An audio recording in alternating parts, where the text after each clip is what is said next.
Jigsaw Masters is sponsored by Portland Puzzle Company. Portland Puzzle Company is based right here in Portland, where we masterfully produce every puzzle piece ourselves. As one of the largest puzzle manufacturers in the US, we're always able to make high-quality custom puzzles. Whether you want us to make a one-of-a-kind gift, or you're an artist who wants to turn your art into a puzzle, we got you covered. Visit us online or in person. Welcome to the 2026 Portland Jigsaw Masters pre-show. For the Individuals Heat 3, I'm Rob Shields, host of the podcast Peace Talks. Joining me now and for the entire weekend of puzzle watching is puzzling coach and the best darn commenter I know, Jim Eakins. Welcome, Jim. Thank you for having me, Rob. This is really fun. And every round we're going to be joined by an expert to help us better understand the world of competitive puzzling. For this round, we are honored to be joined by puzzle expert Mari Black. Mari, welcome. Hello. How are you? I'm great. How are you enjoying the Portland Jigsaw Masters so far? This is a blast. This is a total blast. We've watched this event since its inception from afar over the YouTube stream and had serious FOMO, and so it's really fun to be in the room where it happens. It is delightful to have you, along with Jim, out here to join us. It has been a blast, especially seeing how you guys thoughtfully approach puzzling and really getting your heads around the competition that's at hand, as well as just being good competitors in general. So you had 2 rounds yesterday. How are you feeling today? Oh, we're in it. This is great. Always my first round is jittery, so when I get the first round over with, it's like, oh, okay, now we can just have fun. So it was really fun yesterday, and I'm looking forward to today. More great puzzling. We'll see what we're going to get for puzzles. Everybody's excited about that. Now, you've been to a lot of different events internationally. How does PJM compare to other events that you've been to? This, to me, feels really fun. Like, people always talk about puzzling, like what we're doing is a children's game. Let's not forget we're doing it fast, and we're adding adrenaline and like goals and all this intense stuff, but like it's cardboard. What right? So I think I like events that walk the walk with that, and PJM I feel like has really not forgotten that this is supposed to be fun. Some championships can get really intense. There are 2 standby slots and left. We can talk about it not being intense, but the environment has a lot to do with that. So the fact that you guys, it's not a gigantic room. There's lots of space in between the tables, so you feel like you can breathe.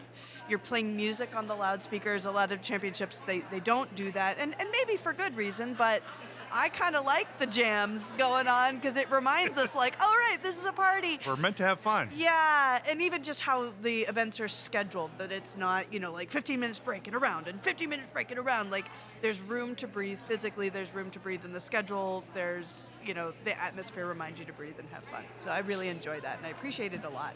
Nice. Well, Mari, tell us a little bit about what it might be like for some of the competitors. This is the last individual prelim, but it's the first round of the day. So what might be going through some folks' heads as they start this one? Yeah, I think everybody's got a different preference about what round they like to go in. Some people like to go first and get it over with. That's me. Or not over with, but like let's get the show on the road. Some people like to wait and see what the puzzles are kind of doing, because if you see what the previous rounds did, sometimes you can sort of predict what might be coming into your round. But I think for a lot of folks who like to go early, having their solo prelim on a second day can be really challenging, because you have to spend all yesterday letting the adrenaline build up. And so I imagine, early in the morning on day 2, if you haven't done your solo yet, there can be a little bit of like stiffness, and all the adrenaline kind of like clogs up in your body. So you might see some people like arriving at the last second because they're at their hotel room just stretching out or warming up, or they might go for a walk to get some air, and you just want to get out of your head. And personally for me, going late in the solo prelims, you end up in your head a lot, even when you don't try to be, because you're watching and you're going, oh, I gotta watch out for that, what if that happens to me, okay, and you're doing all this extra calculation, as opposed to just, you've done your prep. At this point, you know how to puzzle. Just like whatever comes up on the table, do the puzzle in front of you and have fun. But that's so much easier said than done. Now, we've been taking the opportunity to pick the brains of our experts about the various sort of parts of how a puzzle unfolds. So we talked to Kyle yesterday about early game. We talked to Katie about mid game. Tell us a little bit about like what happens in sort of the end game of a puzzling competition, especially in the individuals. My favorite part, the close. Is that right? Yeah, I love a close. I really love a fast close. Yeah, so we call it the close when you're pulling the last few pieces together. And there are a number of ways that the close can go. It depends on what's left in your image. So they're kind of different species of closes. There's what we call a scattered close, where there are small holes, like 1 and 2 pieces all over the place. There's what we call a one-hole close, where you've kind of let the whole puzzle converge on one point, and usually that will be kind of a sticky point. I was in a one-hole close yesterday in my solo prelim when I had the ridiculous fur coats. I chased that down to one hole. Right. And then you can have a 2-hole close as well. Those are less common in solos. You'll see those much more in pairs and teams. And so each one is a little bit different. If it's a scattered close, it's a lot of looking around the puzzle to put things in, and you have to really have kept track of where different things in the image are, which can be really tough at that point. You've seen a lot of pieces, usually around 500. See, this is why we bring on the experts. Right, I know. What would you do without us? Right. We use the term so loosely. But yeah, so that's a memory game, and also you have to be very fast physically, because just that little bit of traveling from the upper left-hand corner of the puzzle to the upper lower right hand, that's milliseconds that could very well affect a placement. A one-hole close, you have the advantage that physically it's closer together, but at that point, again, it's probably a tougher part of the puzzle, so I suspect you're probably in shape work at that point, where the visual clues on the image, on the pieces, have really run down to almost nothing, so you're looking purely at the shape of the piece, and so it's a tougher brain work in that way. The thing that I love to do, and this is what you see the really experienced puzzlers start to do, is engineering the close that you want to run. So the close is actually determined in the mid-game with the great puzzlers. That by the time you're halfway through the puzzle, you're already thinking about what close do I want to run on this? Do I want to run a scattered close, or do I want to run a one-hole? Where is it going to be? By the time I'm 200 pieces in, I'm already making decisions about where I want to close the puzzle. And how do I want to close it? How did that manifest in the puzzle that you did individually yesterday? I knew the second I saw the image it was going to be a one-hole close. There's no way that can scatter because there are too many big chunks. Early on, I wasn't sure if the one-hole close was going to be the sky or if it was going to be the coats. By the time I was 150 pieces in, I knew it was the coats, because you looked at it and it's just like, I'm not doing this early. And so I knew that it was gonna be a sectional close, not a scattered. And then the idea was, okay, I really want this to be a one-hole close. I do not, because everything looks the same, I do not want to be dealing with multiple holes. So I really tried to close down one at a time, so I was left with just one. And that worked out very well for that puzzle. But yeah, definitely that's a thing. As you get better at puzzling, less experienced puzzles just kind of run whatever close is given them. But when you start to take your fate in your own hands and be like, how do I want to close this, and how can I bring that about? So if I know I don't want a scattered close, I'm going to really make sure that in the mid-game I am finishing sections and not letting 1s and 2 small gaps persist in the puzzle, because I will have to deal with them at some point. And if it's at the end, that's a scattered close. There's nothing you can do about it. But you can early on do something about it. Awesome. Well, for some puzzlers, they're not entirely sure when that transition point happens from like the mid game to the close. What are some markers that we might be on the lookout for to see when that switch happens? Yeah, it's really important. Like when we talk about going to close, that's when your brain starts to really focus in on individual pieces. And there's definitely such a thing as we talk about, we don't want to go to close too early. Like if there's still sections that need to be dealt with as bigger sections, and with a more zoomed out view, a sense of like what is going on in the larger image. So while you start setting up the close or engineering the close, the second half of the puzzle, you don't go to close until the last 30, maybe 50 pieces. And it does feel like a gear switch, and I am guilty of going to close early. That was my big project in the 2024 season, because I would start thinking and acting like it's a close when I had 70 pieces left, and that really slows you down because that's too many pieces to be in such a zoomed in close mode. So I would, kind of have a sense of, not necessarily, you don't have time to count pieces in your pile, you're a little busy, but you have a gut sense of how many pieces are left. And I would say to myself, don't go to close, don't go to close, there's more to see, there's more to see. And it's like drawing a slingshot tight, don't go to close, don't go to close. And then you feel at 30, it's like, close, close. It's so exciting. So that's when you'll see a big burst of speed in people's hands when they've released that slingshot. And it's really fun to watch. Awesome. Well, Mari, it's very clear to me why we decided to bring you up here. As per usual, we've got hours of a conversation and only minutes to put that into, but we'll have the opportunity of bringing you back. And when we get the first handful of people finishing, come back and get your perspective on how the puzzles has gone, how the people are doing. I appreciate you coming up and joining us. Let's see here. So we are about to go into the individuals Heat 3. We'll see, let's see here, Heat 3, looking through my notes. If you're in the live chat, don't forget that we are doing a guess the finisher's time. You have 10 minutes after the clock starts to give us your best idea, and the person who gets closest can win a copy of today's puzzle. Don't go away. We'll be right back with the start. Are you looking for your next favorite puzzle? Check out Bridgetown Puzzles. We have a variety of puzzles on our website at bridgetownpuzzles.com, and every single puzzle is a partnership with an artist. They get 10% of every single sale, so we never ever have AI on any puzzle on the website. We've got all kinds of styles, and everything is printed on sturdy blue board with a super matte soft touch finish, so you don't have to worry about glare or puzzle dust or any of those nasty things. Come check us out, bridgetownpuzzles.com. Go. All right, puzzlers, good morning. I hope you're all excited for another fun-filled day of competition puzzling at the Portland Jigsaw Masters.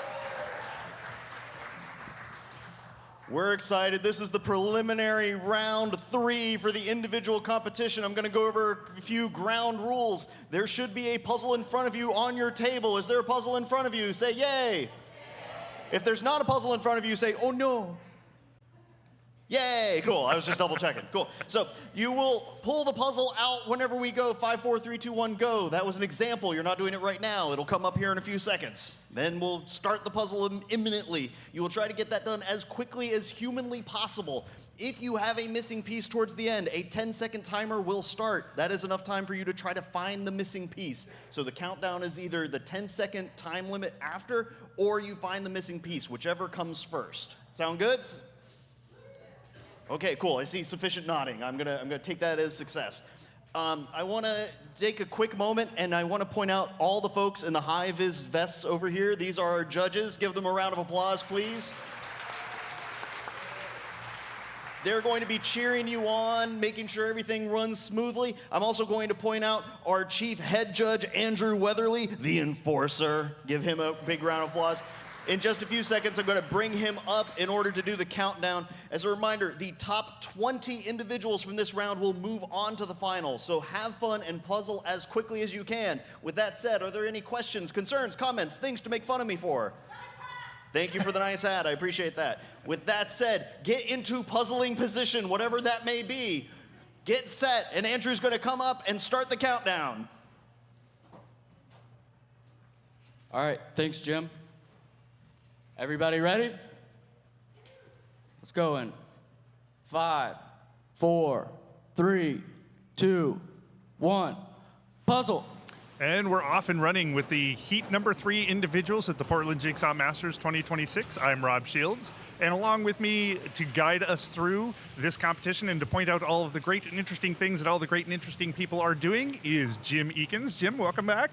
Thank you for having me again, Rob. I am super thrilled for today. This is a stacked round, and I know a lot of people are nervous for it. It is a stacked round. Yeah, I am excited by this. I mean, we've had some great rounds so far, so this is actually saying a little bit. Anybody that you're in particular looking at for this round? I am really excited to see the runoff between Hannah Doyle and Kelly Walter. Kelly Walter, you can see on screen right now. Both of them have several championships under their belts at this point. They are amazing puzzlers. Kelly Walter right now cruising through this pile. You can see that she does a little bit of flipping away from herself on the top and towards herself on the bottom in order to melt that pile down and try to get all those pieces flipped. We're 1 minute into this. A lot of the top puzzlers are going to try to get it down to about 3 minutes or under to have a really, really good flip. Oh, wow. And you can also see, I think Kelly is pulling out those edge pieces over to one side. Rather than doing a chaos puzzle where the build field is inside that same pile area, it looks like Kelly's going to try to make this zone over here where she will begin building the puzzle. Here on screen, we now have Hannah Doyle. You can see Hannah's using a little bit of negative space between where the pile is here on the left and where the flipped piece is here on the right. That little bit of room makes it where she's not gonna have to fight the pile in order to make the flip happen, because sometimes you can get pieces that are stuck together and overlapped. And it looks like she is also pulling a lot of that edge over to the side, and her build field is going to be on her left-hand side, which is really, really slick to see. Some puzzlers, depending on what hand dominance they have, they might put the build field on the left or on the right. But we can see how close Hannah's hands are to the table. Look at how low to the ground they are. There is no room between the table and her hands right now. That's those little bits, that tiny little bit of efficiency bump that helps down the line. Every time you have to bring your hands up further, over the course of 500 pieces, that's extra milliseconds that start eating away at your time. Now you can see that she's stacking her left hand with looks like edge pieces as she goes. Is that pretty common? Yeah, we call that a storage system, where you take one hand to load up a bunch of pieces that you're then going to drop off. So you can see that whenever she moves her hand, I'm going to switch that around. Whenever you see her hand move over to where she's delivering those edge pieces, she has a whole bunch of them in her hand at the same time. On screen now, we can see Allie Arundel has come all the way from Hawaii for this competition. As she has every year, yeah. And you can see she is flipping away from herself into that area that has a little bit more space. Those edges are a little stacked. I haven't seen any of the competitors sort the edges as they go, and that's pretty typical across the board. I do like that Allie has some back support here. One of the big things that we notice a lot, one of the things that we tend to notice, there we go, just adjusting a mic here. One of the things we tend to notice is that puzzlers are standing for quite a while, and so sometimes their back can end up hurting. It looks like Hannah's going to end up finishing this flip here shortly, just probably around the 3 minute and 45 second line or so, maybe a little under. I will mention that this particular brand, the pieces are a little bit bigger than you would expect, and that tends to slow down the flip overall. So even these top level competitors are going to have that go a little bit longer than when it's smaller pieces. Oh, wow. And let's, for just a moment, we're going to take a look at the puzzle image here. This is by creator Jazzy, and this is a really lovely gradient image. What do you think about it, Rob? I was initially intimidated by it. Gradients aren't my thing. There's a fair number of things that you can pull out here, even as a modest puzzler like myself. So it didn't seem as bad as I initially thought. Now, I should say, I've gotten my prediction on every single puzzle we've seen exactly wrong. So I'm going to guess you're going to tell me why this is a really hard puzzle. I think it could go either way. I think part of it's going to depend on how smooth this gradient is from the corners going in towards the middle. If this is a little flat along the outer edge, that could be kind of tough. I think this lime green section might be a little tricky, but every puzzler's eyes see different hues a little differently, and so we might see several competitors start in different spots. I wouldn't be surprised if we see some initial islands built with these lanterns, because it's a unique color and a unique texture because of those striped lines that poke out. So that will likely be good targets. I wouldn't be surprised if we also see eyeballs come in early on. I think that there's a color distinction between each of those, between each of the dragon heads. So this one's a little more yellow, this one's a little bit more orange. So we might see something along those lines. These shirts are also great, but this is if a puzzler is planning on doing an island build. There's also the opportunity here for a lot of gradient work, where a puzzler will start in one specific spot and work their way inwards from the border, sort of sunbursting inwards, or boxing it in as we call it. But there are a ton of little options here of stars as anchor points that can really give our competitors an edge. Speaking of edge, do you expect that a lot of people will start with the edge in this case, or is this a go find a project right away sort of puzzle? I think for competitors that this might not be the brand that they puzzle all the time, going for the border is a really good start. It's also the case that it has a lovely gradient. So you can see here, Rebecca Streitz starting out with that red border. It sticks out to them really well, and then moving on to that blue section that's in that lower left.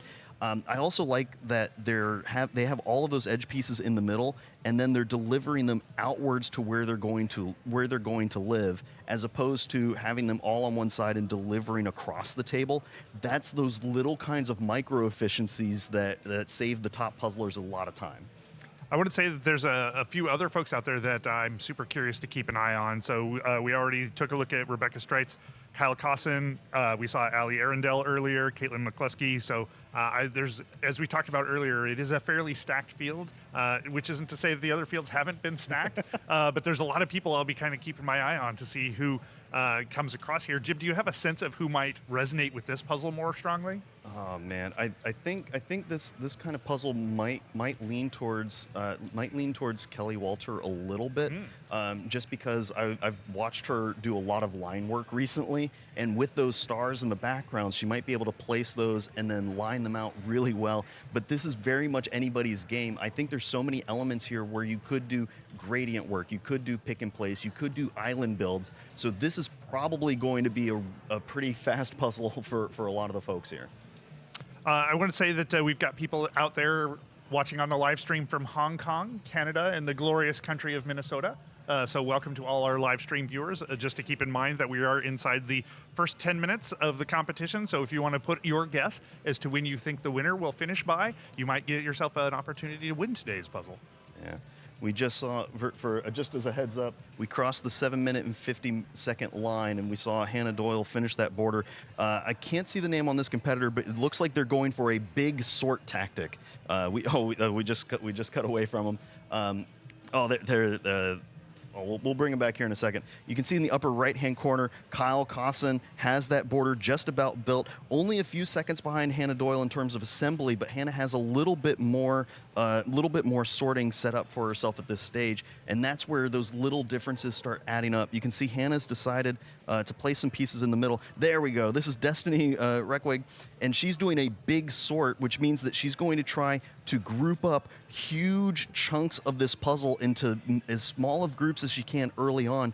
So it's going to be a bit of a magic trick where you're investing the time early so that way you can zipper those pieces together in the late game. So I'm really excited to see how it pans out. If looking right here, you can see individual dragons coming together.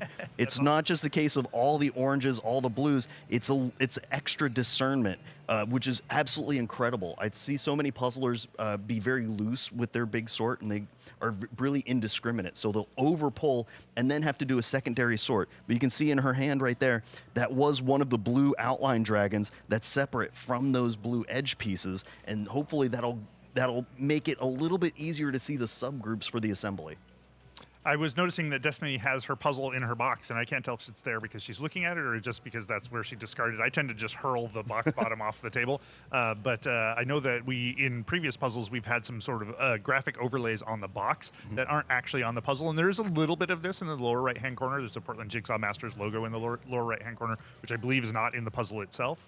And so I wonder, it doesn't seem quite as intrusive as it was in the other puzzles. Do you imagine that anybody's going to be disadvantaged by looking at the box versus the puzzle poster? I think in this case it's going to be pretty obvious where things are setting up. Yeah. The thing that might be a little catch is that the PJM symbol matches some of the color of this dragon back, so that might cause a little bit of confusion. But I think several of the puzzlers watching previous rounds or talking to their friends know that poster is in there and have it as a failsafe.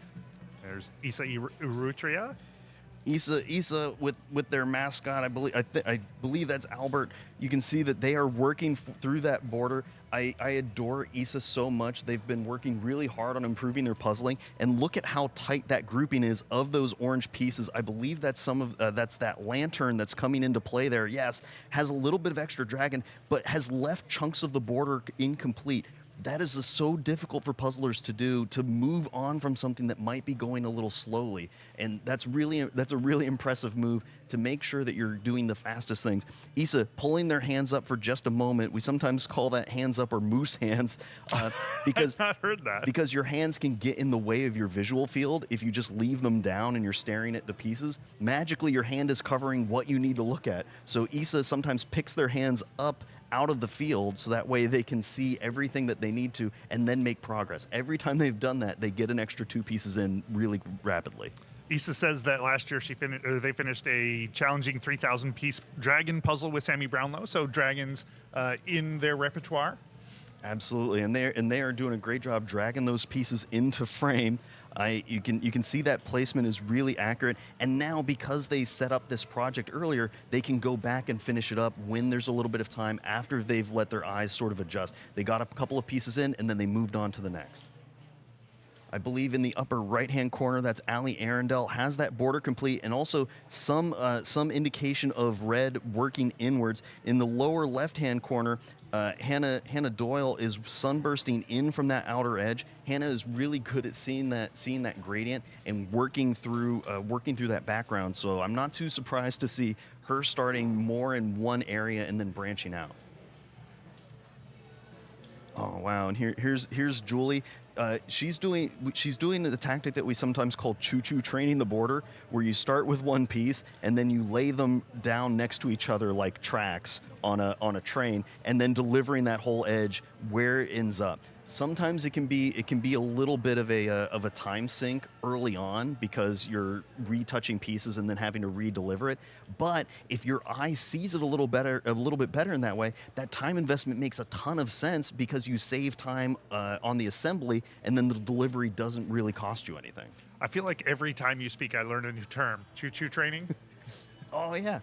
There's lots of puzzlers take different routes to do things, and it's just really magical to watch it come together. Yeah. I do enjoy watching Hannah put together a puzzle. I've watched her. She's a Twitch streamer, so you can watch her on Twitch. And it's just sort of, she has a relaxed flow to her, high precision finding of things. And you can see she's doing a pull right now, high precision pulls that just come together. I'm always like, how do you find anything in all the chaos that you've created? And her mind just goes to it. She sees it, she pulls it, she places it exactly where it goes. So in a sort of way, it's very zen just watching her play. Absolutely. Her color acuity is fantastic, and the accuracy that she has is really good as well. She doesn't tend to do big pulls and just looks through the pile and finds the 3 or 4 pieces that she really wants and drops them off. On screen now we can see Maya Drucker has that border mostly worked out and is now moving into deciding what's that next order of operations. You can see a couple of piles beginning to form. I think this is the case where doing a little bit of sorting later is that cost from not doing the big sort early on, but it's going to work out because she's delivering real accurately those dragon pieces where they're going to end up living. Oh, wow. And you can see she's using her right hand to sometimes feed the piece to her left hand and then drop it off. That's a tactic that a lot of puzzlers use whenever they're working to become a little bit more ambidextrous with their hands. Just getting the other hand in play at all. Trying to get the other hand in play a little bit more often. Eventually, they transition to using both hands to deliver pieces at the same time. Get big groups simultaneously. But look at this big group of yellow pieces over here. That's a nice distinguished chunk that's going to be able to move right into field before too long. Yeah, I wonder if that is a sort out so that you don't have to pay attention to it, or if that's a sort out for a project sooner. Now, they're sort of the same thing, but I often sort things out just because I'm like, I don't want to have to look at this for a while, and I don't want to have to be like, it decreases the number of pieces I'm looking at when I'm looking at the pile in general. Yeah. So I wonder if she's got that set aside for that, or if she's eager to tackle it. Well, crossing the 15-minute line, we have a view of Caitlin McCluskey here. Has done an excellent job on that red chunk of the puzzle. Has really worked in towards the center and has some of that border pulled. You can see that even though things aren't delivered in a full like chalk outline of what the puzzle needs to be, everything is set so that way it'll make for straightforward joins. I want to remind people this is a random cut puzzle, and that can often make sunbursting a little tricky or working off of a gradient because the rotation of the piece and how it links together can be a little difficult. All right, so I think that now is a great time. One might even say we could have done this a little earlier, but bring in our guest. We have a remote guest joining us. So let's go ahead and bring them onto the screen.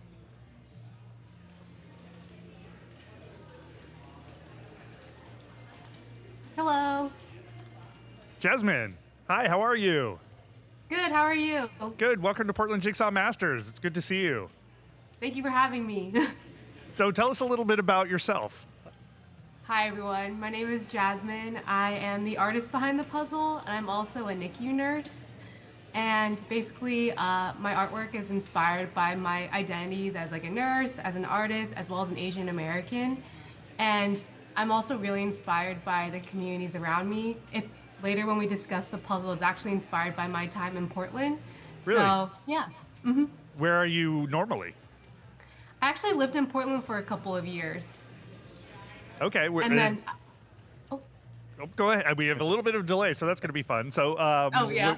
Where are you based now? I'm based in Seattle, but I come down to Portland very often on the train. Yeah. So tell us a little bit about this puzzle. So it was actually inspired by a visit at Lansu Gardens in downtown Portland. The Chinese gardens, this is colloquially known, yeah. Mm-hmm. And I got to talk to some of the staff members there who talked about line dancing and how the Chinese American community is kind of taking these rich traditions and making them anew and finding community.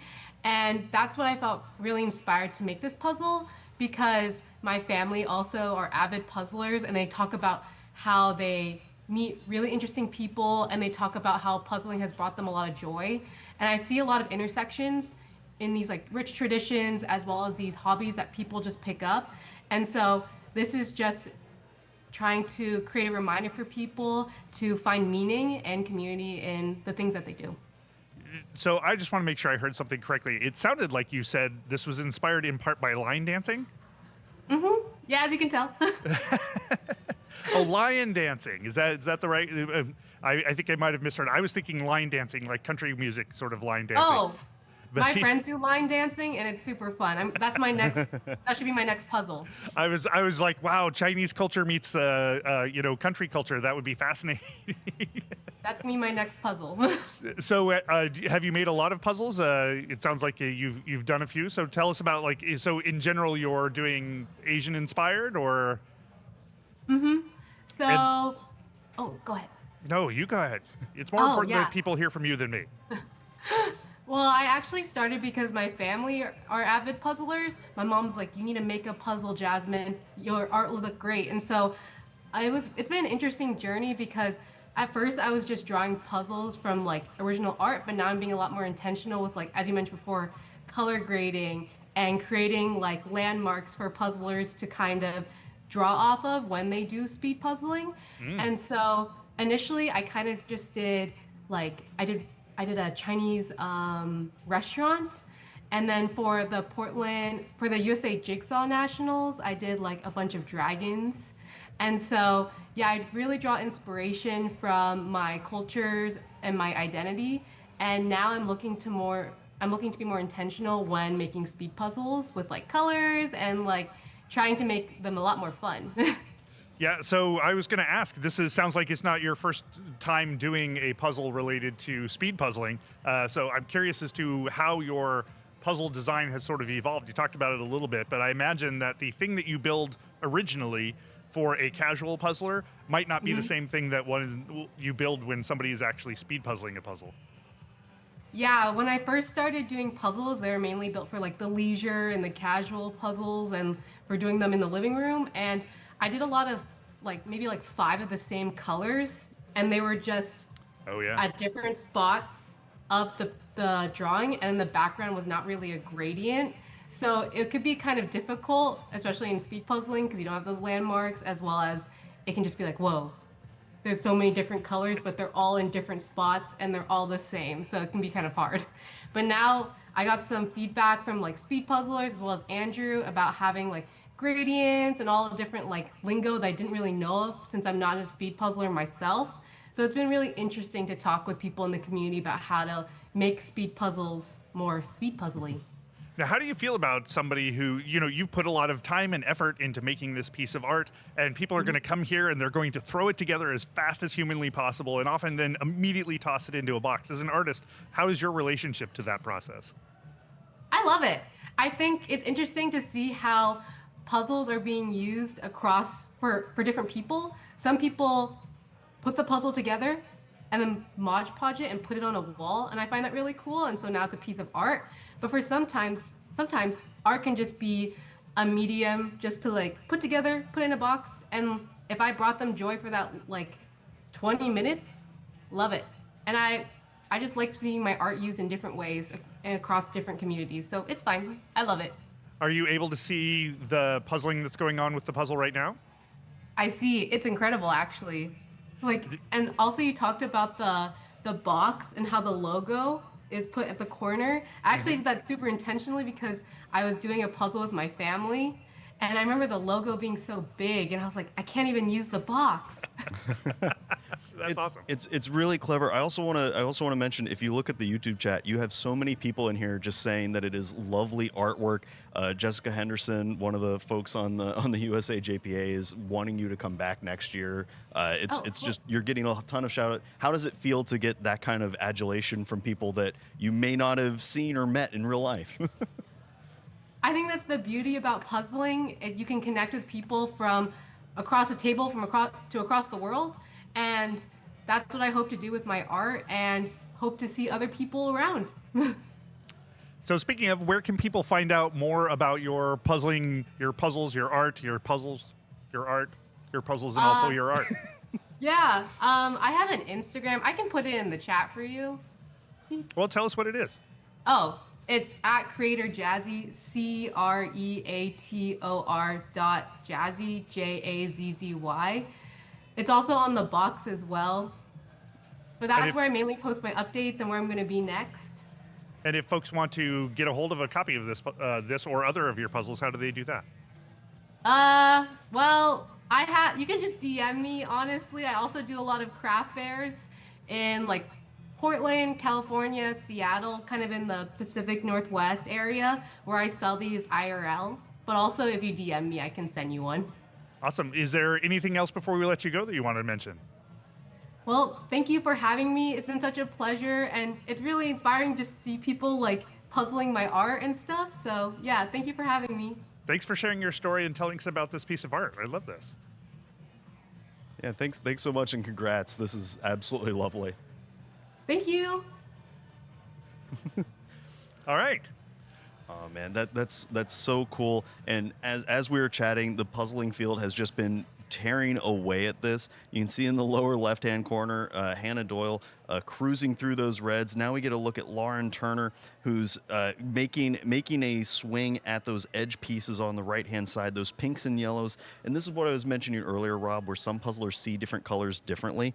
It looks like Lauren got through that stretch of starlight on the reds, has made a little bit of progress on the lines here in the blue, just setting them up, and is now chewing through those pinks to try to be able to transition into using a little bit more shape.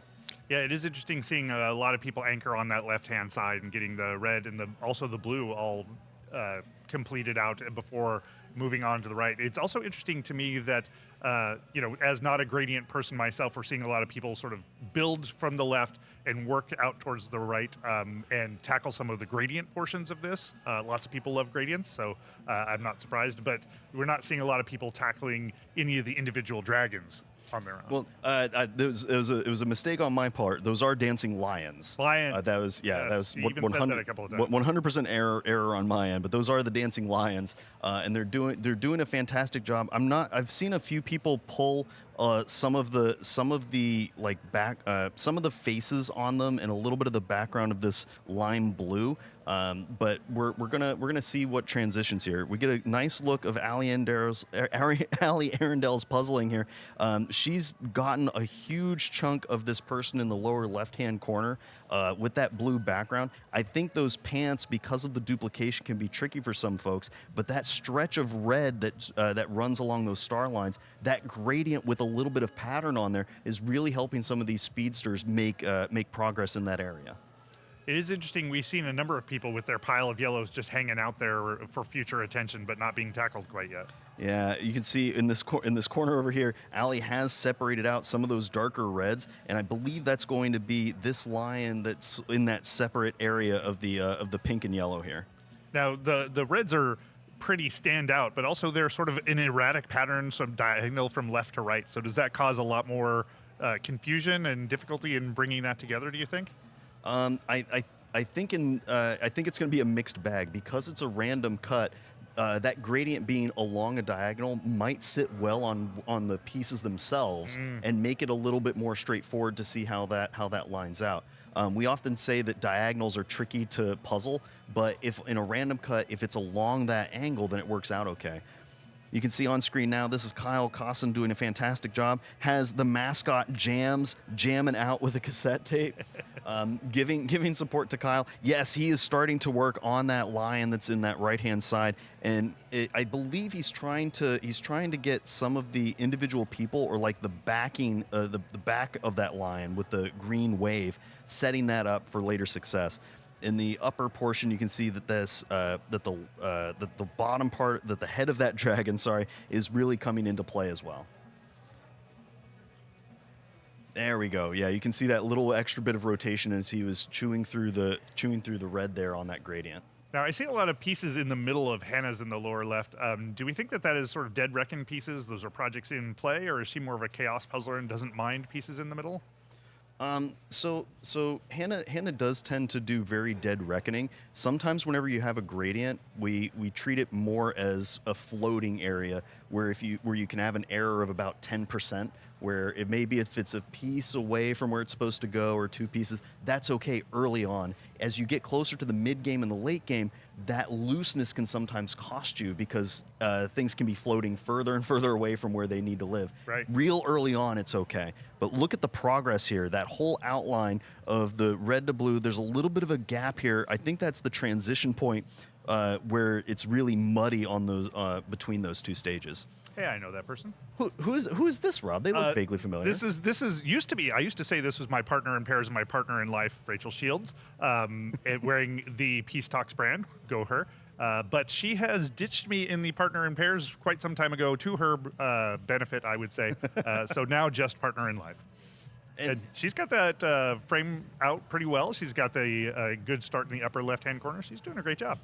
I'm super excited for her. Yeah, that whole outline of the red is looking good. You can see that there's a little bit of a split pile on the left and on the right. I think there might be a little bit of a sort going on in there, but that initial chunk of orange is looking good. And yeah, now she's really zooming in on that gradient. And I think she's using a little bit of what we colloquially call feature +1, where she's using the background red and then the feature of the little textures, tidbits of those stars to make progress from there.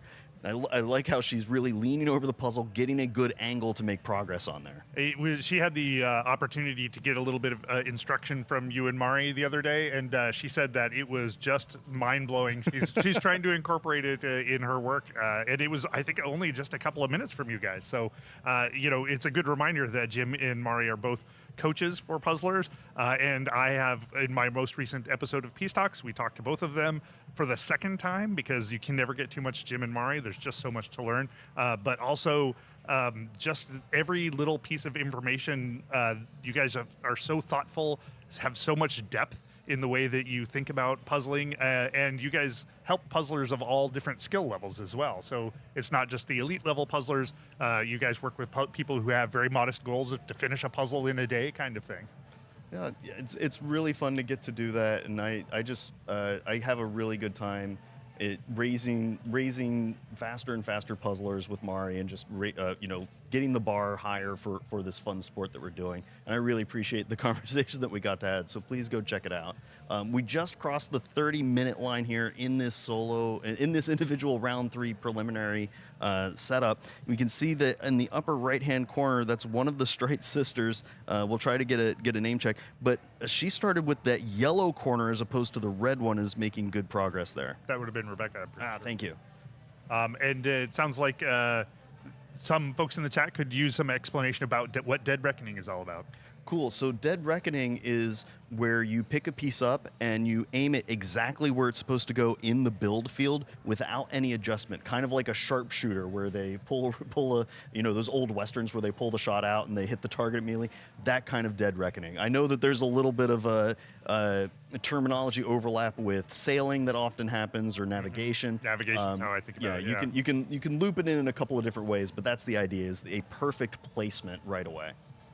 We've got Meredith Yeager here. Looks like Meredith has got a good chunk of the frame out and is working one of the lions. Yes. And look, using a lot of that background orange, and it has that color distinction of a little bit of the, I'm gonna say a brownish shade to my eyes. Has pulled that out and is going to make progress there. That big star is looking really good. I also like how Mare is checking the box every so often, but look at how methodical Mare is being here. Just grabbing a piece, checking it, looking around. The sorting tray is coming into good use. You can see on the lower left here has those pinks already separated out, so that way they can hop right into the build field whenever they're ready to jump on it. Those look like sponsor Zach Co-brand sorting trays, and I like that they've got both a white one and a dark contrast. I can't tell if that's black or if that is a dark color blue, giving you a wide variety of options depending on what makes it your eye easier to see the pieces that are on it. Absolutely. Mare's doing a great job here. Right now you can see a heads up between Hannah Doyle in the lower left-hand corner and Kelly Walter in the upper right-hand corner. I think Hannah Doyle appears to be well ahead, but look at that whole pink section that Kelly has rocked away in that lower right-hand corner. I think they might be about even total piece count-wise here. Just doing a quick check. If we can, I know we're testing out the piece counter technology. We're going to try to see if we can get that up and going to see what's going on there. But Hannah looks a little ahead at this stage. And here we've got Bryn Bacon, I believe a local puzzler to the Portland area, looking like also doing a great job. We see that has tackled this in what is becoming the traditional way of getting the upper left and then the lower left all taken care of and bringing together the borders on the right-hand side, and it's now moved to assembling the middle. She's got some of those yellow pieces sort of floating in the upper right-hand corner. I wonder if that's if those are about where she thinks those are, or those are just sort of a storage lot for those pieces. Up in here, I think they think that's about where they're supposed to go. Those muddy browns are going to be in towards the middle.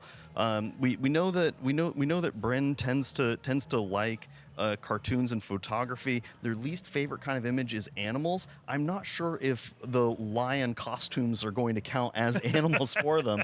We're going to see as they continue. But look at the progress that Hannah Doyle is making here. Just really gnawing away at the individual colors here.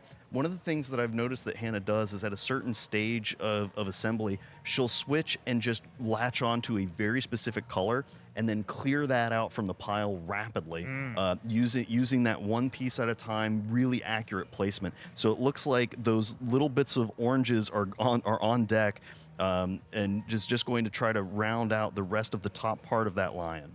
Yeah, I feel like now that you've mentioned it, I've seen her do exactly what you said, which is basically indiscriminately picking up a color pile and just putting it wherever it goes, rather than picking up a project and putting it all in one place, which she obviously does as well. Yeah, and you can see under her arm here, there's a deep red chunk of that lion, which probably happened after she was out of the red gradient background.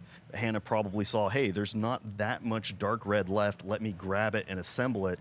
One less thing to worry about later. Wow. And look at the accuracy of the pull here whenever she goes to work on it. She starts on one end of the pile and then just mows her way down in order to make sure that she's not missing pieces that she's going to want later. switches up into that little bit of yellow. I think that yellow gradient might be speaking to her. Yep, we get a little bit of micro sorting going on here. Hannah really does things in layers, I've noticed, where there's a little bit of project, a little bit of assembly. Hey, now I'm going to grab a little bit more here, sort of stretching out the project rather than going, I need everything all at once in order to complete this. Looks like we have the piece counter up and running a little bit. I think that it looks like we're still getting our sea legs on that, but hopefully over the course of the round and over the course of the rest of the event, we'll be able to bring you at least an estimation of how many pieces that each person has left, or at least in this case, Hannah has left, and it's a great way of keeping track of how they're pacing on the whole puzzle. Oh yeah, we're getting ready to cross the 36-minute line. I want to remind folks at home that we have a lot of top puzzlers in here, and so this is a really fascinating round. On screen now we have Cosmo has that whole red line. I'm not surprised that puzzlers have really latched onto that as an initial background. But you can see that Cosmo is going for those lion faces and trying to get those muddy browns worked out. There's a lot of placement of those faces throughout the puzzle at this stage, and so then he's going to be able to work off of those anchors and make more progress. Cosmo's been working on a project to make puzzle calendars available for everybody to post to, so that you can find events in your area. I can't remember the name off the top of my head. I feel like it was like Puzzle Puff or something. Yeah, like that. Puzzle Puff. Puzzle Puff, and turning that into a lightweight puzzle tournament management system. So you should check out Puzzle Puff. He's not sponsoring us, but I had a chance to look at it. It's pretty fun. It's fantastic. The level of technology and excitement and just expansion of puzzling is really wonderful. I would very much recommend following Cosmo and see what he's up to. Here's Emily Frost. Wow. So this is a puzzler that decided to go for that yellow outline more so than some of the other projects. Is working from the top down. I want to point out, has this rainbow setup for the rest of their piece pile. A lot of puzzlers tend to put all of the pieces on just one side, left or right, maybe split. That rainbow setup has the advantage of being able to see all the pieces and have access to them. But the draw off is sort of what's happening here is you can end up splitting the pile a little bit. If you know how that's set up, that's not a huge detriment, and it looks like they're doing a great job moving on to that lower pink frame section, which I think is a little tricky because there's a lot of sameness in there, so you have to do some shape work at that stage and really move rapidly in order to get through it and onto something that has a little more image on it that you can chew on. Emily's known as the casual puzzler in pretty much every social media platform, and I really enjoy the Puzzle Jail inmate number shirt that I assume is a team shirt. Yeah. Oh wow. I'm trying to see the name. I think that's Katie Hyman in the upper right hand corner.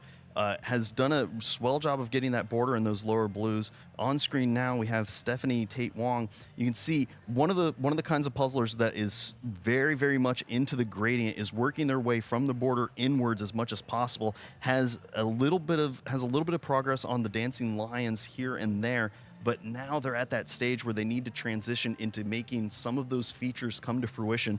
Really good call here to start pulling onto those lanterns. I think that's the really dark red lantern that's going to end up over in here, and some of this orange line that's going to be for the lion in that section. Yeah, everything is moving towards the middle, which I find fascinating. So people are anchoring on all four of those corners before doing anything in the middle. And to be fair, there's a lot of, especially if you're a gradient worker, there's a lot of busyness going on in the middle, so it doesn't surprise me, but it's interesting to see that pattern showing up over and over again. Yeah, there's so many puzzlers that are excellent at using gradients, so I'm not surprised that is kind of the tendency here to work from the outside in, like you were mentioning. Look at the progress that Allie's made on that lower left-hand corner here. Has that person almost totally filled in that blue section. I think that might be one of the tougher areas because of the duplication in the pants and just in the way that white shirt lays on the person. That can be really difficult, especially in a random cut. Speaking of tougher puzzles or tougher sections, this whole puzzle I think is running a little tougher given the times that we're seeing and the progress that we're being made. So I never did ask you what you thought this puzzle might finish in, and now that we're 40 minutes into it, any idea where we might end up? Well, I'll tell you what my estimate would have been. Okay. Without adjustment, I would have estimated this to be around the 43-45 minute line. Okay. So I'm happy to be incorrect on that one. Like I said, how that gradient sits on a random cut really affects things, especially whenever it's along a diagonal. I think a lot of puzzlers are really enjoying this particular image, even if they're finding it a little tricky at stages. You can see Caitlin McCluskey on screen now. Working through that gradient up through the middle and has a lot of section of that lower blue lion ready to fill in here. I'm excited. You can see that Caitlin has done a solid job getting the outlines of sections worked out, so that way whenever she transitions to operating on them, she can use a lot more of shape information in order to finish up that section.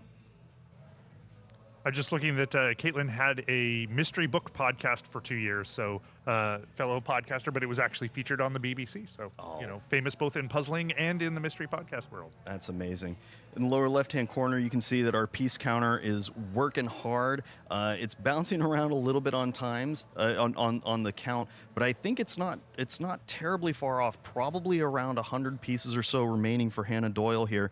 Hannah has the whole outline and is now working in towards the middle, and this is where that shift to getting very specific colors placed accurately goes a long way. But she is doing excellent right now as we come up on the 41 minute and 33 second line.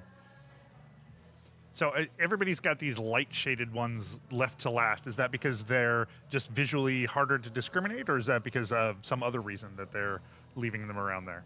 I think that particular light shade is this pink background in the lower right hand corner on the image.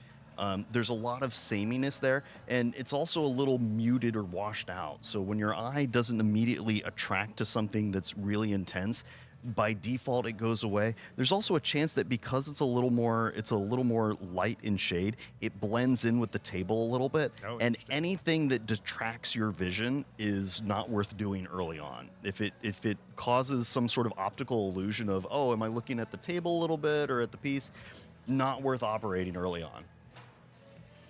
This is one of the Stride sisters doing a fantastic job getting that line set up. That was Rebecca. Thank you very much. I think we only have Rebecca in this round. So. Okay. I appreciate the check-in. I'm gonna do a little zoom in on Hannah for just a second here. Try to get a view here. You can see that there are more pieces of those blues over on her left-hand side, but she's trying to be real targeted in this pile that's remaining to get anything that has a little bit of red or a little bit of orange out of there. She's making excellent time here. We're going to try to move back to a 3-up. I think we have table 21 getting ready to take a look at. We're gonna zoom in on them shortly.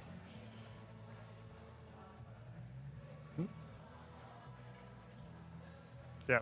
So okay. Another local competitor, Jack Law. Jack is actually a pretty speedy puzzler and taking a really different tack from everybody else. Jack has gone from the bottom up here, done a lot of the pants on those lions, hasn't filled in a lot of the red that we've seen. So I'm always excited to see somebody's entirely different approach. So what kind of puzzler does that approach favor? Apparently it favors Jack.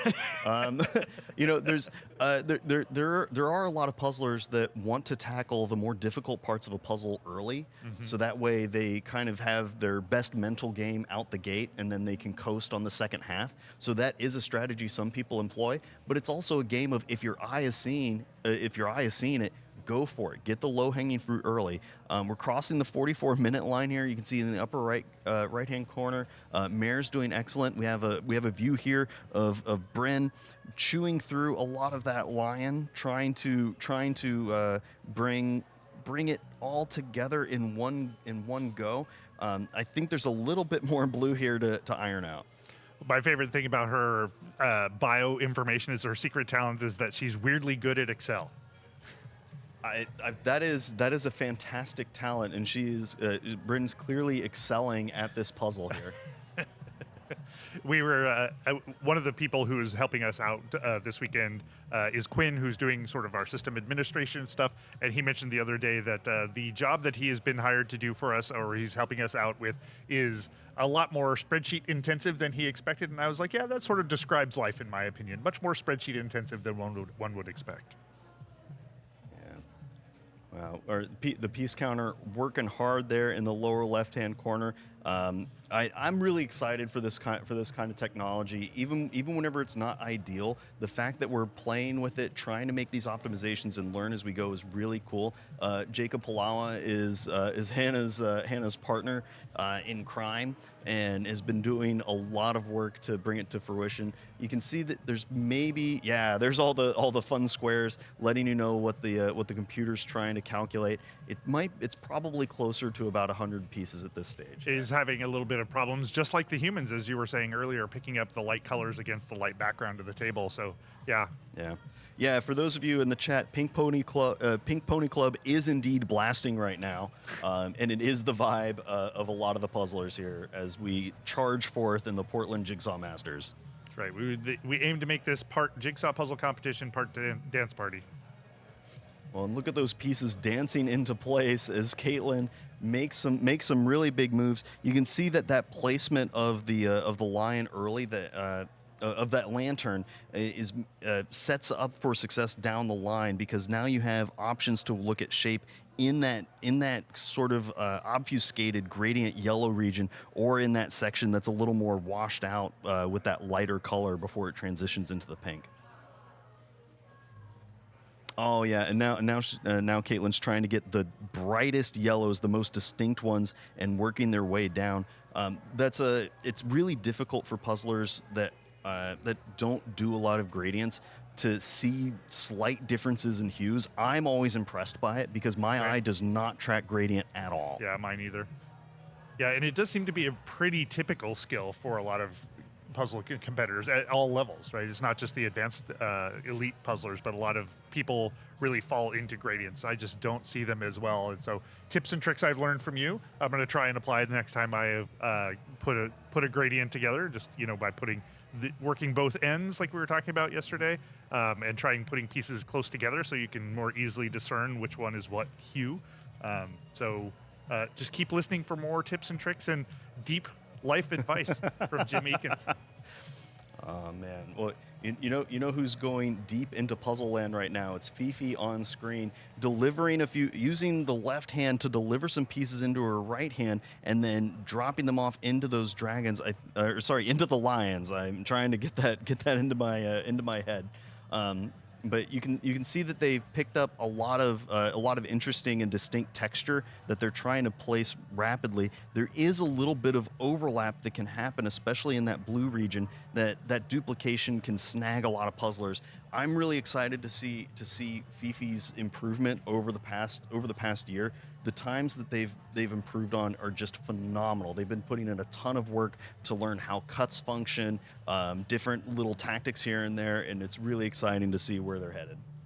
Yeah, their fastest time on a 500 is 25:29, so that's no joke. I don't know if that's a first timer or not, first run through or not, but regardless, that is some real speed. Yeah, they are doing absolutely phenomenal, and I'm really excited for them. On screen, you can see Kyle Kosen making progress in through that gradient. I want to point out, because Kyle does a lot of Twitch streaming, he's not unfamiliar with cameras being on him, and he's mentioned in the past that he's aware of when it walks up, but it doesn't necessarily get to him in a major way. It's sort of like doing what he normally does on a day-to-day basis. I was talking to somebody yesterday, and they were like, yeah, I was doing really great, and I was putting together a lot of pieces, and then the camera came by, and just coincidentally, I had 0 pieces to put in right at that moment. So there's a lot of pressure suddenly to perform when the cameras come by, and just to look your best, because you don't want to be sitting on the camera. I mean, it doesn't look bad, but, it is what it is. But a lot of people are like, the camera's there, I just need to find something to do. Yeah. I like that Allie's got some back support there. I've long been wondering what will be the breakout piece of gear that differentiates the puzzling community from other competitions, and back brace seems like a great candidate. Yeah, I've also seen people toy with having a mobile chair that kind of like attaches to your waist, and you can just kind of sit down wherever you go. I think that might be an interesting development if it actually takes off. I would love to see that. Well, we are coming up on the 50-minute line here, and I know a lot of these puzzlers are starting to really feel it today. You know, some of them are used to getting a puzzle done close to the 35, 37-minute line. So going the extra 20 minutes, even for these top puzzlers, can really take it out of them and also start being a little bit of a head game. Are you going fast enough? You know, if you're feeling slow, does that mean that you're falling so far behind? So having that mental game on lock is really important. And look at Kelly Walter here, flying through that yellow, has 3/4 of this done. I think Kelly's down to that last little bit of yellow in here, and her close is so rapid because she switches into using shape really well. She might be able to catch up to Hannah. Well, it's gonna be a stretch, but she moves very, very quickly. I wonder if she's going to start hitting those anchor points with those lanterns before too long here. There's a comment in the chat from Hannah Bevis saying, "Welcome to the 60+ club, puzzlers." Yeah, there's often divisions for what times puzzlers lock into, and this one is going to be a little bit tricky. But I think everybody's having a great time. And look at Hannah Doyle there in the lower left, coming into probably the last 15 pieces or so. We're going to try to zoom in on her here in just a second. There we are. Look at that. This tends to be a little bit of a scattered close. You can see that there is a gap here down in the bottom. So Hannah's going to have to make a decision of either filling in that hole early or getting rid of the rest of the gaps that are floating around. I think they decided to get rid of the remaining gaps and are now just going to that single hole fill. We're going to see how long this can take Hannah to wrap this up. She's doing a really good job here. We're about to come up on the 52-minute line. I wonder if Hannah's going to be able to keep this under 53 minutes. You can see that there's a little bit of rearrangement, doing an extra sort, getting those blues from the left side over to the right in order to get them down into the middle. That adjustment, a lot of puzzlers reach a stage where they start getting nervous after puzzling for a while, where they feel like the extra sort might cost them more time. It might actually cost you more time to not do that sort at a certain stage if your eyes start really overlapping with different things. But we can see Hannah made a great move there. As soon as she brought those pieces over to the left-hand side, made it way more clear where they live in that little gap, and then is going to have these remaining pieces over here. My bet is that she's going to target those lion backs, those deep red chunks, get those out of the way, and then clean up the rest of this. There it is. Now we have a real good look. You can see that bottom area of the pink where it overlaps a little bit with the PJM sigil, as it were. The logo on the box. Yeah, the logo on the box. Corner. Thank you. Yeah. Is doing a fantastic job here. Is down to maybe the last 1, 2, 3, 4, 5, 6, about 20 pieces or so. Earlier we couldn't quite get a count, and this is what I was mentioning earlier, Rob. Whenever the color kind of bleeds in with the table just a little bit, that can make it where you don't have a good sense of where it's sitting on things. Oh, but I love how Hannah is so even-keeled as she puzzles. It doesn't look like she gets panicked or stressed. She's just very methodical every step of the way. She's quick and precise. You can see that she's grabbing those pieces and dropping them in. There's very little margin of error at this stage. She's at the close. Anything she picks up can go in. It's the point of zero ambiguity. Extremely precise here. She hasn't had a misfire in the last 30 seconds or so. Getting those last ones in. Come on, keep it under 54. You can do it, Hannah. We're rooting for you. Get that last one in. Oh, just over. Congratulations. Nice job, Hannah. Hannah Doyle, first place in the individual prelim round 3. Congratulations. The returning champion, showing us how it's done and why she is the champion from last year. Yeah, I think she is a returning champion, and also in a very real way the one to beat. I think that she is not slacked off in the year that she has been gone. Not at all. No, I've watched a ton of Hannah's Twitch streams and all the work that she's been putting in, and it is paying off in a huge way. Just the piece feel that Hannah has, the way that she's so accurate in the late game is truly phenomenal. Not a lot of puzzlers have that kind of skill. It's looking like in the upper right-hand corner, we can see that Kelly Walter is maybe about 50 pieces behind or so. Little difficult to estimate with the way that the color sits, but we can see that there's some gap from where that lion head is into the right-hand side. That's mostly that background yellow. It's always difficult to say which section might be the most difficult for each puzzler. We saw Hannah finish down in that pink area, whereas Kelly did that part very early on and is now moving up to the yellow. Lower left-hand corner, we can see Kyle Cosson cruising through those deep reds. You can see that he has that whole outline of the line in the lower right-hand corner built away. Doesn't have all of that pink outline, and I think that's because where you have a little bit more of a flat color that isn't a easily discernible gradient going into that yellow. I think that transition is tripping up some of our puzzlers today. Yeah, it looks like Kyle is in that middle area. His pace is slowed pretty dramatically in that area. Yeah.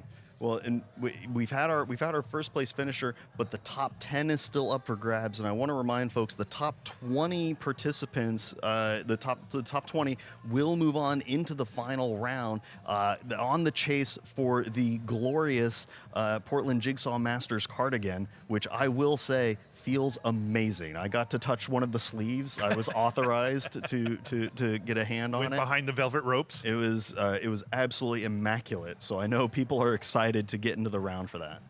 All right, here we've got Kendra Lynch, who's working through the right-hand side, getting some of that yellow in the lower left connected up. Rebecca Streitz in the upper right-hand corner is working almost top down, but also has a lot of that lower left. So working everywhere except the lower right corner. And look at the progress that Caitlin McCluskey has made in this short time. We just crossed the 57-minute line, and now Caitlin is almost only focused in on the middle. You can see that that Caitlin's done a little bit of a sort, getting those orange pieces. I believe that's going to be for the remaining outline of this dancing lion, which is really, really cool because it prevents her from having to rescan the pile. It lowers the search field and makes life just a little bit easier at this stage.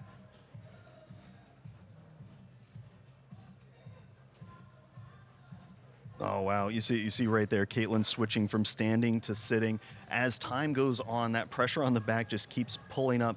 Kelly Walter rapidly moving her hands, trying to make purchase wherever she can find it for some of those pieces. You can see she's using a little bit of feature plus one of grabbing a piece that has some orange and yellow and then trying to sink it or using some of that edge. I like that move right there where she saw a piece and moved it up and away into a bit of a piece jail. I think that this is a situation where that piece and that piece appear as edge pieces because they have those flat sides, but it's not perfectly level. And a lot of puzzlers run into that with random cuts where they treat those slightly angled flats as edges, and it eats into the time a little bit. But look at how much speed Kelly is able to put on here. I'm always floored by how accurate she can be in the late game, and does a big rotation. Has decided to turn the puzzle into a landscape mode to have easier access to where those gaps are. Brilliant move by a high-level puzzler. Bringing the gaps to her, yeah. Yeah, rather than fighting all the way across where your eyes have to track halfway across the puzzle where you can lose a little bit of information, especially with something that has a gradient like this. That's a really smart move. And you can see there's still a division between where there's pieces that are mostly orange versus pieces that are mostly yellow. There's a little bit of overlap, but not so much that Kelly needs to go back and resort it at this stage. She can just keep firing through rapidly. Look at how fast her hands are going. Yep. And she's using that information. She's bouncing from location to location, end to end, going for the deepest oranges or the ones that have a really strong indicator that she can box in from, rather than looking at a single hole. and trying to fill that. She's bouncing back and forth between those two regions, that split close, as Mari was mentioning earlier. There's Ali Arundel doing a close up in the upper right-hand corner along in the yellow area. Yeah, and look at what Ali's done. She split all of the yellows to be right where they need to be, and those oranges about where they're going to go in towards the center. That separation might be enough to let her get an acceleration here towards the end. That is a really tricky section because of the duplication along the line's back with those waves. Wavy lines on a random cut are always tricky, and these puzzlers are doing a fantastic job getting through it. It looks like, yeah, this is I think that was Kelly there for just a moment. I'm going to try to zoom in on her here. Yeah, there we go. Yeah, this is Kelly Walter coming in on probably the last 7 pieces or so, getting them in rapidly. You can see how aggressively she moves at this stage, and even if she doesn't get the piece in where it's supposed to go, she's moving fast enough that she can make up for that time, trading off the accuracy for the physicality at this stage. We just crossed the hour and 44-second line. Can she keep this under an hour 50? Gets that last one in. Congratulations. Nice job, Kelly.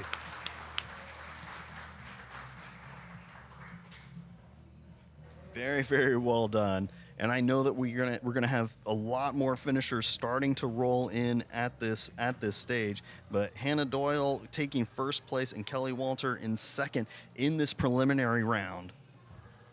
Yeah, I am super curious to find out if the people who are used to doing puzzles a whole lot faster are feeling like there's a mental or physical game that has kicked into them when they have to do a puzzle. You know, if they're used to doing it in 30, 40 minutes and it's now an hour in. Does that make that a whole different part of the game that they don't necessarily normally have to deal with? Yeah, it can be stressful, and I definitely think that it lends itself into the mental game at this point.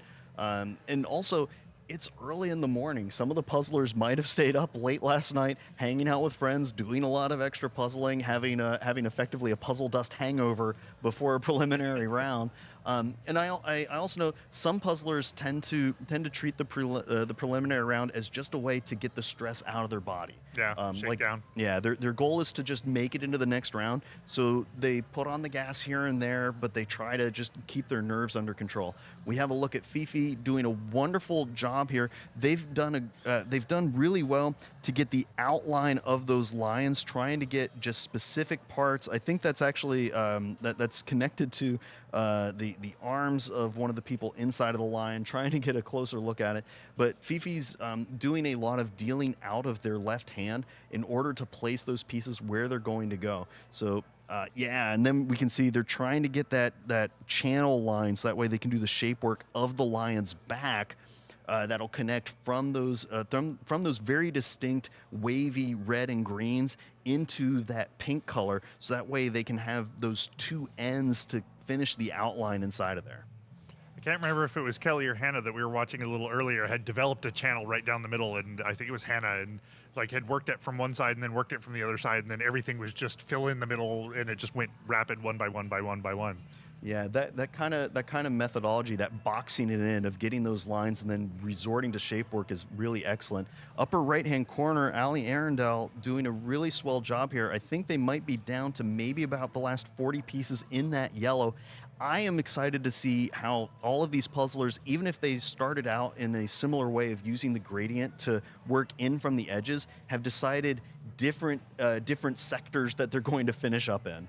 Yeah, she looks like Ali looks like she's in her final flourish here. She's got a complicated set of relatively similar looking pieces, but she's driving to that point of zero ambiguity like you talk about, where every piece has got a destination. She's got a large opening in the upper right hand corner. It doesn't quite lend itself to that, but she's working through it pretty quick. Yeah, you can see that this piece right here that's floating in the middle prevents it from being at that zero ambiguity, because there's uncertainty if that's where that piece lives and how it connects to the others. If that has been dead reckoned and it's perfectly placed, then Ali's going to be able to grab any piece and sink it in from that stage. We did have a question in the chat. There is a 2-hour time limit on this round. It does look like that is an artifact, maybe a star, and that maybe allows her to place that piece a little more confidently in the middle. Yeah, it's a little difficult to pick up on the camera, but there is a bright orange. Yeah, I'm gonna try to circle it on the screen here. There is the center of that star, and that's probably where Allie has placed that. And look at Caitlin McCluskey in the lower left-hand corner has moved on to just getting those the rest of those orange and red pieces in. I'm not entirely sure the count, but Caitlin and Allie are really close in terms of overall time. Oh, no, Allie has maybe about 7 pieces remaining. It was a little difficult to see early, but we look away for just a moment, and she finds that extra piece to sink it in. Now has 2 pieces of cleanup that are remaining. You can see that she used her hand to physically find where those holes were rather than relying on her eyes. Sinks it, gets it in just over an hour 5. Congratulations, Allie. Nice. That was a lengthy puzzle, but a position I think that she'll be proud of. That's so exciting. I know Allie's one of those puzzlers that's been working for a couple of years now, improving steadily, and to get a really good time on a tricky puzzle like this in a competition like Portland Jigsaw Masters is a huge endeavor. Yeah, looks like Caitlin is driving to her close as well. Got maybe half or a little more than half a dozen pieces there. Yeah, there we go. And you can see that acceleration. She knows that closes here. This is what we were talking about earlier, that tightening of the bowstring and then releasing it. Just putting on all of the gas as quickly as possible to get that last couple of pieces in. Sinks it just under the hour and 6 minute line. Congratulations, Caitlin. Oh, wow. I definitely think that this puzzle has lulled several puzzlers, including myself, into a false sense of security. In what way? In that you look at an image that's very lovely, and you think that there's a lot of hints as to how to go through, and it reads as though it should be a relatively straightforward solve. But I think that the little catches in duplication in the lions, some of the gradient area might be a little more tricky than it looks. So you get this burst of energy at the start of a lot of straightforward things for your eyes, and then you start running into okay, some of these features are a little more difficult, and then you hit that slog point of what do I do now? And I think that a lot of puzzlers might have started out a little more straightforward and walked themselves into the lion's mouth. To try to make more progress here.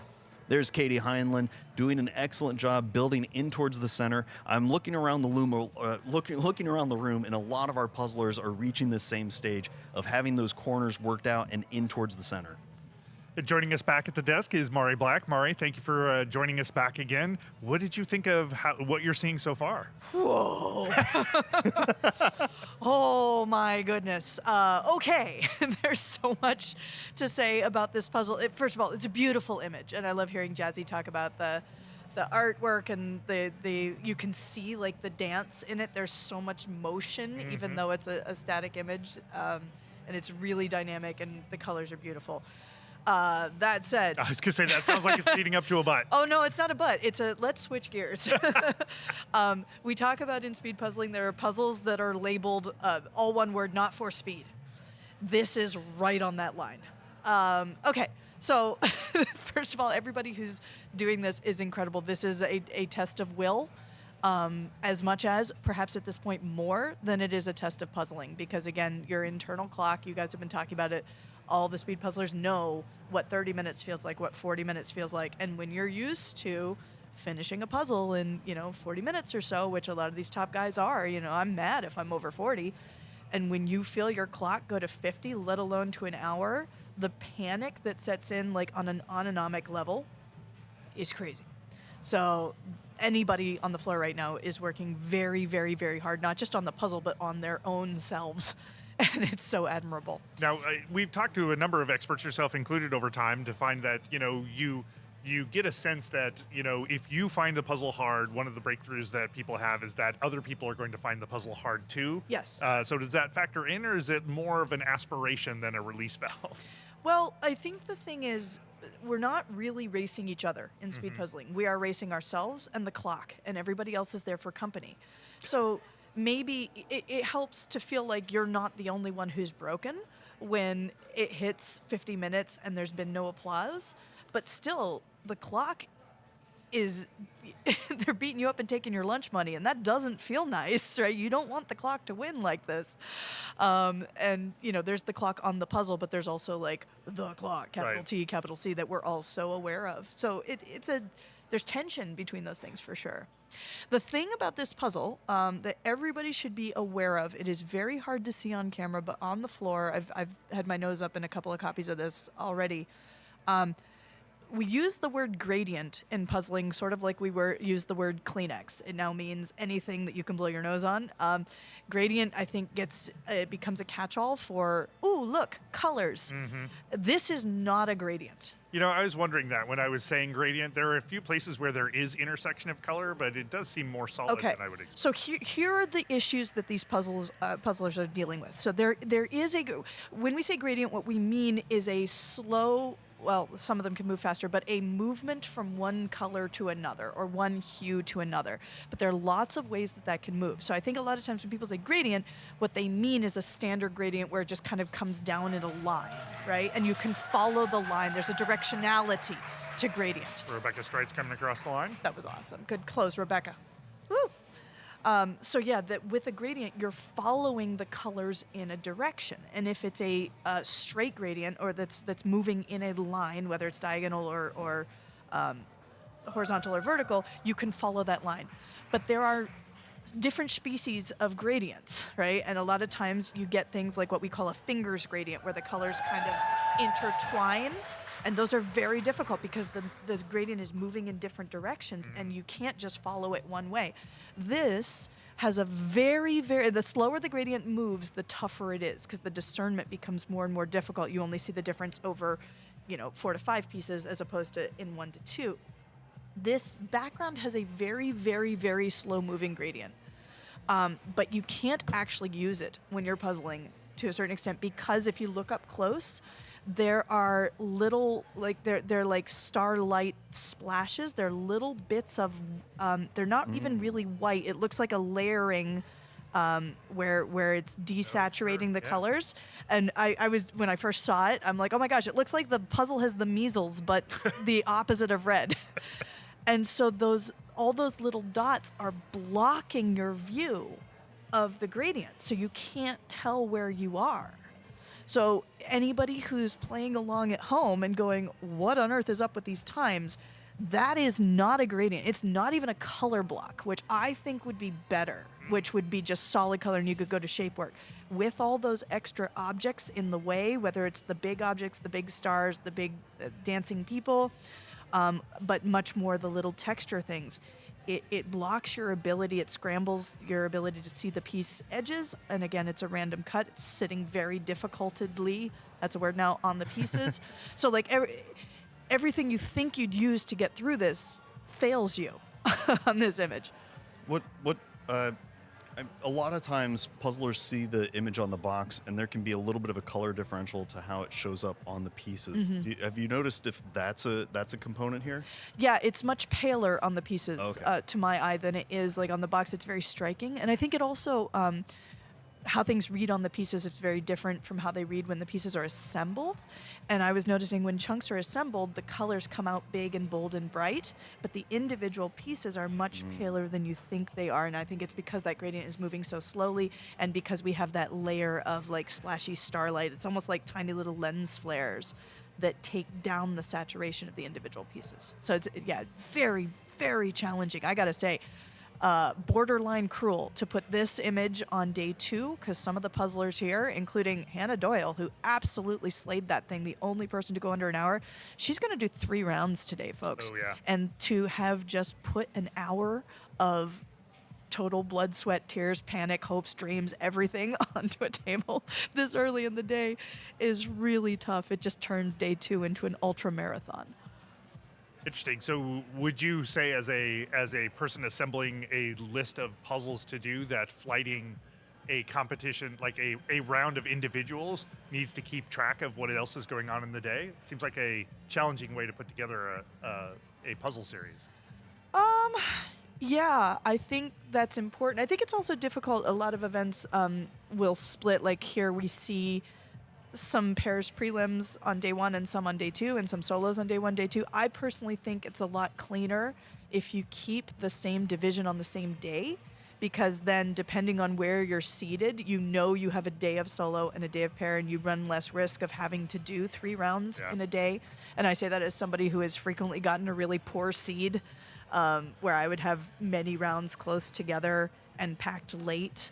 Happened to me at the World Championships, it happened to me at Nationals, and it is very challenging. It's so much energy and so much adrenaline. So I think keeping all divisions on one day, like a day of solos, day of day of pairs, it's cleaner across the field.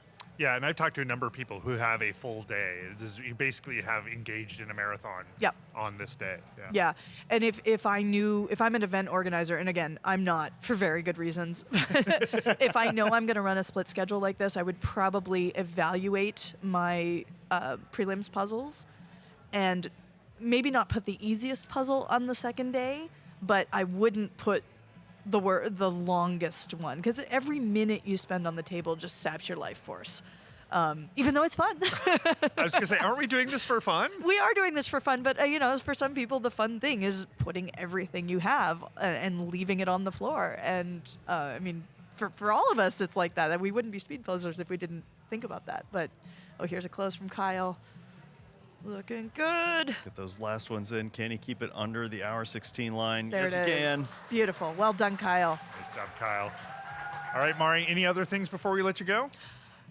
Tremendous work, round 3. You guys, I feel very good about having been in round 1 right now. Like, it was difficult, but this is a serious challenge, a borderline not for speed puzzle, and you guys are doing it for speed. So keep pushing. It's fabulous. Good work. All right, Mari Black, thank you so much for joining us. Thank you, guys. Thank you very much. In the intermediate time, I want to point out Diana is puzzled in the chat, is mentioning that this is not the toughest puzzle in Portland Jigsaw Master history, but definitely in the Hall of Fame. In 24, the final had a winning time of 58 minutes, but people are much faster now in a Pairs 500 that only had 5 times under an hour. So this, I think this is one of those situations where it is a beautiful image and people will enjoy it and enjoy puzzling it. And in speed, it is obviously pretty trickier than it appears on the surface. Yeah. Oh, wow. We can see Caroline Orsi here coming into the close, is shuffling those pieces around just a little bit, trying to decide which way she wants to approach the ending of this. It looks like going for the eye of that lion, and then going to try to finish up the rest of the outline here. There is 0 ambiguity, so they can be really aggressive at this stage, just picking up a piece, dropping it in exactly where it's going to go. And joining us right now, we have first place winner, Hannah Doyle. Hannah, welcome. And then second place, Kelly Walter. Kelly, good to see you. Good to see you. So tell us about this puzzle. And go ahead and lean right into those mics.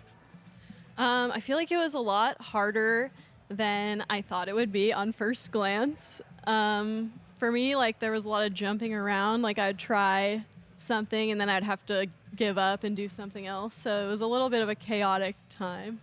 Yeah, I would agree with that. I feel like a lot of the colors that are similar didn't actually connect to one another. So it was a lot of like, this thing goes on either side of the dragon, and then the dragon is split up by the people, which have a different color shirt on. So it was a good challenge. I will say they're lions because they're doing lion dancing rather than dragons. Yeah, oh, they're lions? Oh. Yeah. Chinese lions. We did learn that. We had a conversation with with Jasmine, the illustrator, on this, and she gave us a little bit of the background on it, which was really great. That makes sense. Cool. So, given that this puzzle was a little bit more challenging, one of the things that we've been talking about is, does this sap a lot of the energy that is going to be needed for later rounds? Like, is this a longer puzzle? Is this going to be something that sort of weighs on you in terms of having taken some of your energy for the rest of the day? I think it was, I might have felt that way during the puzzle, but then like once you finish and you find out like everyone felt the same way about it, I feel like that's really comforting. So that was helpful for me. Yeah, I think Hannah and I share the same sentiment that like during the puzzle we both were like, oh my gosh, this is so terrible. And then like the time just kept going, and then like I knew Hannah finished before me, And then I was like, okay, a bunch of people are going to finish, and then no one did. So I just thought it was a hard puzzle for me, but apparently it was a puzzle problem and not a me problem. Yeah. So you were tracking in your head sort of how things had progressed. Do you keep a mental idea of how long you should, like where you should be in the puzzle? Like, were you feeling, Kelly, you were saying you were sort of feeling like you were behind, but other people were, like, nobody had finished yet.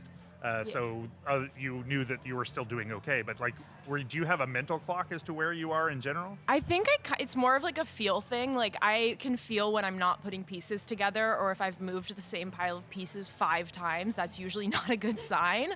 So it's more of like I'm pushing a lot of pieces around right now.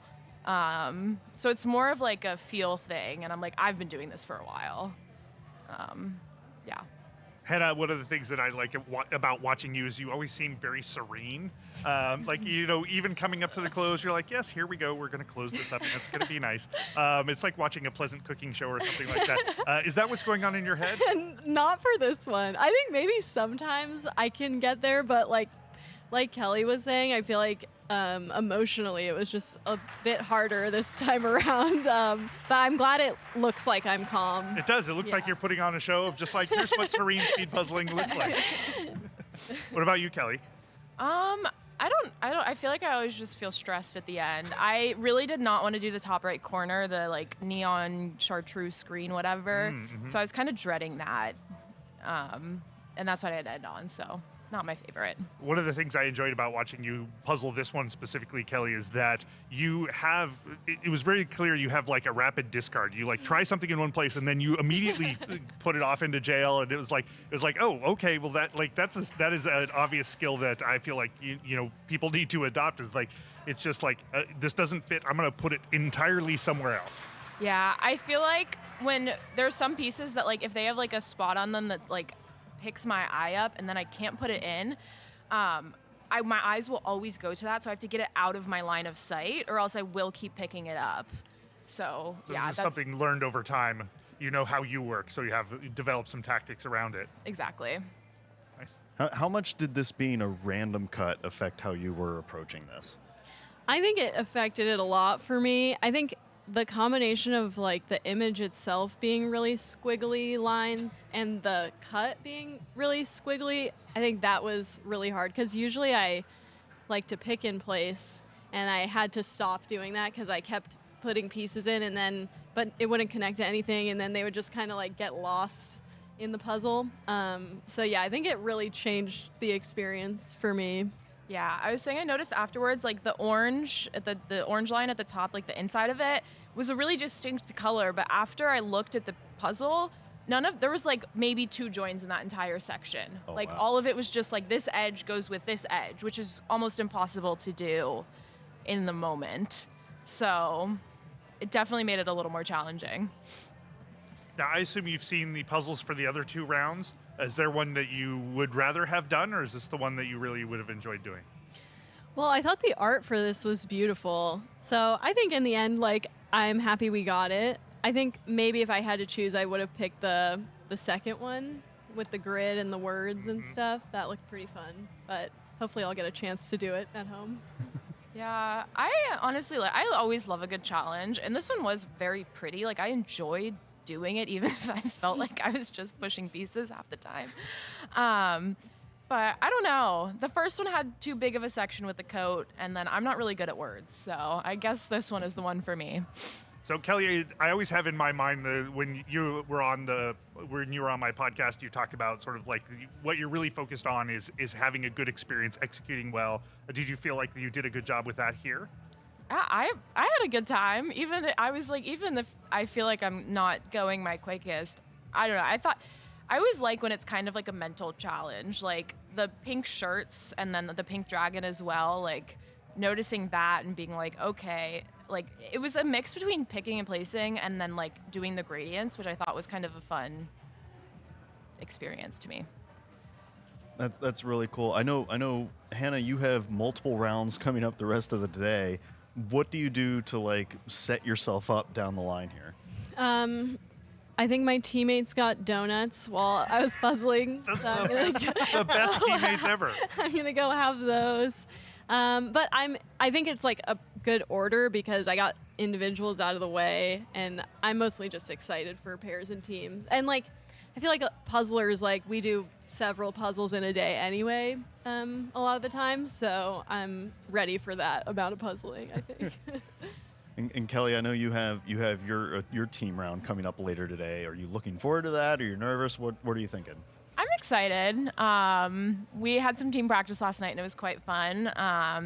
Although we have not practiced on a random cut, so I think that will just be a good experience. I don't know. We'll see how it goes. And Hannah, you're with your usual teammates under a different name this time. Yeah, we're making our debut as Oops All Yarn this year. If you're familiar with the variant of Captain Crunch that's Oops All Berries, it's like that, but with yarn. And we just thought it'd be fun to like change things up, and we bought some yarn, and we'll hopefully do some interesting things with that, like decor-wise. So. And then Kelly, you're with some interesting folks this time around in the teams. Yeah.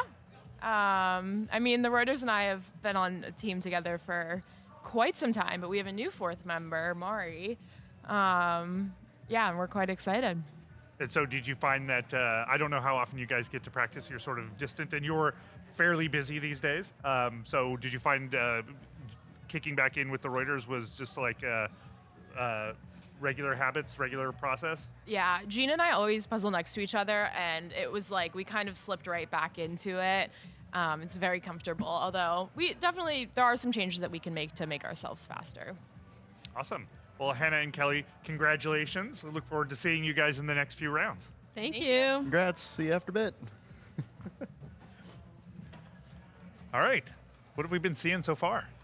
Oh, well, we've been seeing that bell curve starting to tick up of finishers. We just crossed the hour and 26-minute line, and I know that there's a lot of puzzlers that are working in towards the middle of these dancing lions.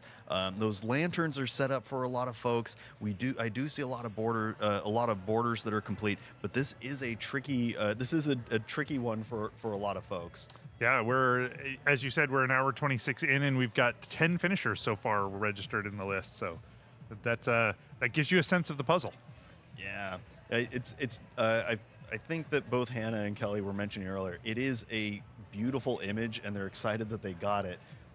But it is going to throw people for a loop. And there's Heather Orr with a strong finish under the hour and 27-minute line. You can see that breath of relief. We will be taking the top 20 competitors going into the finals.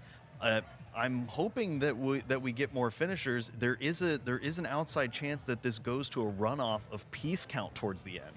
So it might be the case that we don't have 20 finishers within the time limit, in which case the puzzlers that have gotten the most pieces connected at the end of the time limit will be the ones that move on to the next round. We got Jack Law down in the lower left-hand corner. Looks like they're getting most of the edges around, or working in towards the middle. I think we saw Jack earlier working from the bottom up, which was unusual, but looks like falling into a lot of the same pattern that we've been seeing elsewhere. And I can't quite see the name for the upper right-hand corner, but they are getting ready to wrap up here. You can see that there's a judge keeping their eyes on both the clock and the puzzler, making sure that they are ready at the moment's notice to get those last pieces in. It is Isabella Dos Santos, yes. Yes, okay. One of the Portland locals, down to maybe the last 25 pieces or so. It's a little bit of a split close with a gap in towards the center and up high. I'm wondering. Oh, and a third one over here. I'm wondering if Isabella is going to try to target a specific gap, close that out, and then move on to the next one. And that looks like what she's trying to do here is close out an individual gap and move on, and is now switching to individual pieces. It's so difficult at this stage to decide what tactic you want to use. And Mari and I talk to a lot of puzzlers where if something doesn't work for, 15, 20 seconds, switch your strategy and try to see if looking at the whole first rather than at the piece first helps you. or maybe looking at the image for a half a second. You know, change up what you're doing if you're really running into that wall. Isabel is one of the folks who responded to the survey saying that she was an ambidextrous puzzler. That's so wonderful. I'm genuinely surprised that we've had 17% of the survey respondents, or 18% of the survey respondents, say that they were ambidextrous. It's a higher value than I was expecting at this point. But I think this is Bryn coming into the last 7 pieces or so. You can see that they have a piece in their left hand that they ejected. Getting those last couple in. Come on, you can do it. Keep it under the hour 30 line. We're at an hour 29:44. Looking for that last individual one. Oh, there it is. Congratulations. Hooray. A fantastic finish under the hour 30 line, and we'll be moving on to the finals. All right, so joining us today, or actually during this round, we have Beatrice Endler and Aaron Fisk joining us from the Oregon Jigsaw Puzzle Association. Yeah, hi. Both puzzlers, but not competing in this round. Beatrice, appreciate the brand representation as always. Not pandering. Not pandering to the. But tell us what your guys' thoughts on this puzzle was. It's very beautiful, but the times make it sound like it was pretty tricky. I want to do it myself though. Same. Beatrice, what is this a puzzle that you would like to do for like anything called to you versus anything that you would not want to do? I mean, honestly, it looks really fun. And I had thought that because you have that like quadrant of gradients, that maybe it'd be a little easier to sort out. But turns out, not so much. And all the characters in the middle look super adorable. I definitely want to steal it off of somebody soon and practice it myself. Now, you guys have started up the Oregon Jigsaw Puzzle Association here in Oregon. Tell us a little bit about what the Oregon Jigsaw Puzzle Association is, and maybe it would be helpful even to know what a Jigsaw Puzzle Association is in general. Sure, yeah. We started, I think it was in March of this year, with the main goal of creating community around jigsaw puzzles. Mostly because puzzles are fun, as we all know. But just from my personal experience, this community of puzzlers is just a great group of people that have really enhanced my life since I've met them. And I wanted to be a part of something that would expand that connection and that kind of joy to other folks around the state. So what kind of activities does JPA do that in order to make that happen? We do a whole host of things, Rob. And actually this weekend, we're dropping some new programming. We're working on not only hosting like contests, but branching out into other kinds of things, including our traveling puzzle program. Shout out to ourselves. If you go to our table, you can scan the QR code and sign up for a bundle. Yes. And then we're also starting, oh goodness, my brain is forgetting. We're doing a speed run. Our first speed run, yes. And we're actually using a puzzle from last year's PJM. It was one of the Paris prelims. It's called Nom Nom Macarons. Oh, yeah. And that's so fun to say, so I had to say it. So that's a Cobble Hill 500. It's going to be a lot of fun. And we're going to do solo, pairs, trios, and teams. So we're giving everybody as much opportunity as possible to puzzle with as many people as they want. It's going to be a lot of fun. Tell us what those events are all about, or what those competitions are all about, because they're different from this kind of competition. I don't know that everybody's familiar with what a speed run is, for example. Sure. A speedrun is something you can do at home on your own or with friends. It's not a live competitive competition like this kind of thing is. So you can take a puzzle home. It's just one puzzle. It goes through the end of January 31st for ours, but there's also one for the USA JPA that you can look into. You can just hang out at home, do the puzzle over and over, get your best time, see how you improve over time, and try to just do your best on it. And how is the Oregon JPA related to the USA JPA? Are they independent things, or is that a sort of thing that you have to get approval for? They are independent things. We have gone through a process to be officially affiliated with the USA JPA, which I would recommend in other states if you're interested in doing that. Go ahead and try to be an affiliate too. Gives you some fun perks and support. The USA JPA has a whole team of people that help the states figure out how to get up and running, and very collaborative. Yeah. Do you have a sense of how many JPAs there are for states? 10 to 15 so far. Okay, so not much. Yeah. And there's a lot of states that are in the process of starting theirs that haven't quite gotten up and running yet. Yeah. I think there's a map maybe on the USA JPA site to see if you are interested in connecting with one in your area, whether there already is one, there's one in progress, or you have the opportunity to create one yourself. So tell me a little bit about, like, you decided that you were going to try and develop some community in the Oregon State area. Once you got into the process of standing up at the JPA, was that pretty straightforward? Is it challenging? Is it a ton of work? Like, is this something pretty much anybody can do? I would say if you have a little bit of time in your week and you love puzzles, it would be something anybody can be a part of.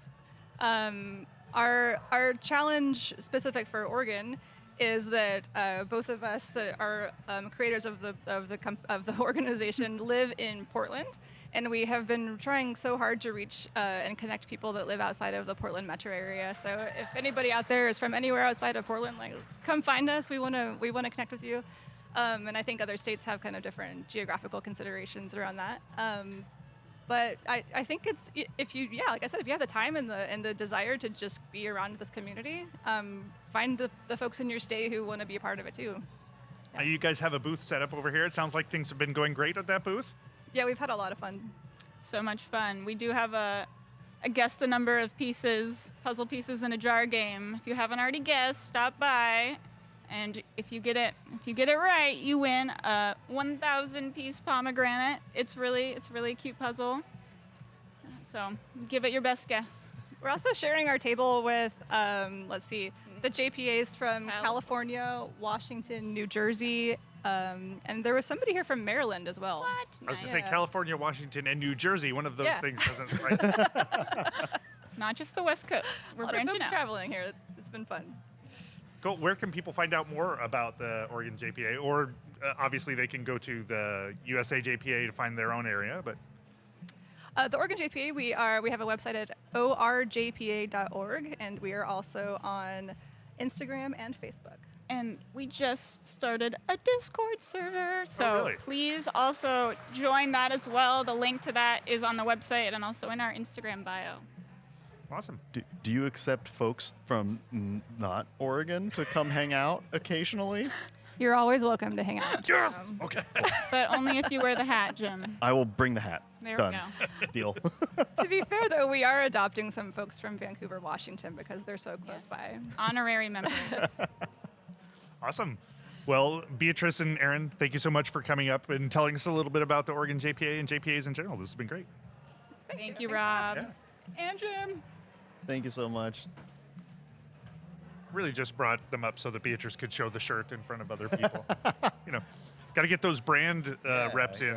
Got to expose people to the P-Stocks brand and make sure that it's on everybody's mind. Yeah, gotta hawk the merch, right? No, I love it. I love seeing the puzzle community grow and having those two be leaders in very intentionally bringing more people into the fold, finding fun ways to get people started in puzzling, and also unique ways to get people to stay interested in puzzling. Yeah, it's really, really wonderful. Well, and the thing that they do especially well, like both Beatrice and Aaron have been involved in the Portland puzzling community for quite some time, and like they both really, like, they just kind of wandered in one day to a competition and then immediately they became part of a team, and like their exposure to the puzzling community grew really rapidly. But it's not just about speed puzzling for them, so they want to make sure that everybody has access to puzzling related activities in a bunch of different ways. Just saw a finisher. I think this will be our 19th competitor that finishes within the time limit. So we probably aren't going to have to worry about somebody not getting not making it into finals under the timeline. But that means that there's probably one slot left to get into the finals, and I know that pressure is mounting for several people as we cross the hour and 38-minute line. Yeah, that was Brianna Haidloff that got in on an hour 37:47. Libby Bacon might be in the hunt for that last 20th slot to go into the finals. Has maybe about 10, 15 pieces or so remaining. It is a little bit of a scattered close, so how accurate she can be on picking up the pieces and then delivering them into those different regions is really going to affect things. Some puzzlers at this stage might try to do some brute forcing. You can see that she's really loaded up the left hand and has a piece that's kind of upside. We sometimes say it's face to palm, where the image is facing in towards the palm. And that can sometimes help with the delivery, however she knows how to see it. But this is going to be really tight. I see judges' hands in a few different places. Over here on my left, somebody is just got a piece, their last piece in. They may have snuck in under the radar. I think that's table 6. That's Lauren Turner, may have gotten in just ahead of Libby. We're going to be able to check with the judges here before too long. All right, Libby's drawing that to a close, getting those last few pieces in. It's one of those places where even the last few pieces doesn't make sense, and she's got a missing one. She's got a 10-second counter. Under She's the found table. it. Did the dive. All right. Congratulations, Libby. Nice job. There's another one. Oh, they're sneaking out from all over the place, channeling Victor. There we go. Congratulations. All right, and we're going to step away for a quick break, and we'll be right back.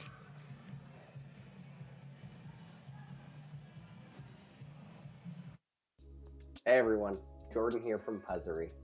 We started on this journey because finding a truly personal gift was absolutely harder than it should be. We've made that much easier.